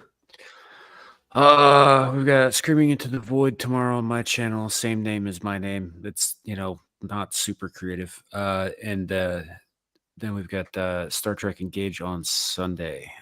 With I think we're doing Shore Leave this week, and we will have Jack Tarlad as our guest. So, oh, cool. He's a good I dude. hit the solo thing too late. Supposed to blow you up at the beginning of the year, chilling out at the end. All links are in the chat. I know, I'm trying. All links for everyone is down in the chat. I'll add. I've been dropping them here in before.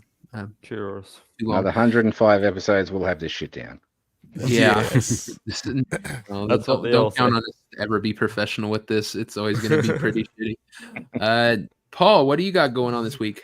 In about, what is it, 4, 5, 6, 7, 8, 9, 10, 6.5 hours, I'm going to be on Gamers Got a Game podcast. It's on, on Twitter. Goes Nowhere, Does Nothing on Twitter. And we're just gonna chill and talk video games. DJ Access is also gonna be on. So at about 10:30 in the morning, Gamers Got a Game podcast. I do not have a link, but I will find it and drop it in the chat in a second. And then I'll be streaming games, and I have a couple ideas for some regular shows on my channel. One is where we're gonna kind of do a cribs type thing on games that have bases. So if you build a badass base in say Valheim or Grounded or something, I want to do hey, send in your base, send pictures, and kind of do a Minecraft too. So basically anything you build bases and kind of want to showcase your base is kind of the idea. So I'll do that. Maz's World.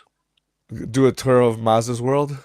Yeah. Is that a game? Maz's World. That sounds. No, he's a Minecraft simp, isn't he? Oh, is he? So does he actually have a? He has a whatchamacallit? He's got a Minecraft channel server.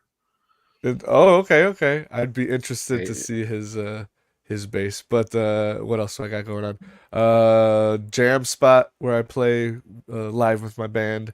And then I'm gonna do I've been trying to do more of a producer sit and make a song live with chat, and I think I'm gonna call that series In the Control Room or something like that, kind of studio reference.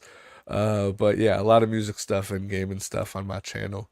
I dropped the link tree to all my stuff, and dude, I'm Dre, I'm gonna message you, and I'd love to work on some music with you. Absolutely. So 100%. Perhaps I will be on the future soundtrack of, that would be dope. Of this. Hell yeah, it would be dope. Yeah. And you're gonna be on CJP's Forgotten One cast, I think.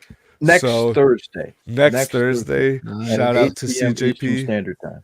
Right on. And finally a time I can workaround. Right on. Yeah.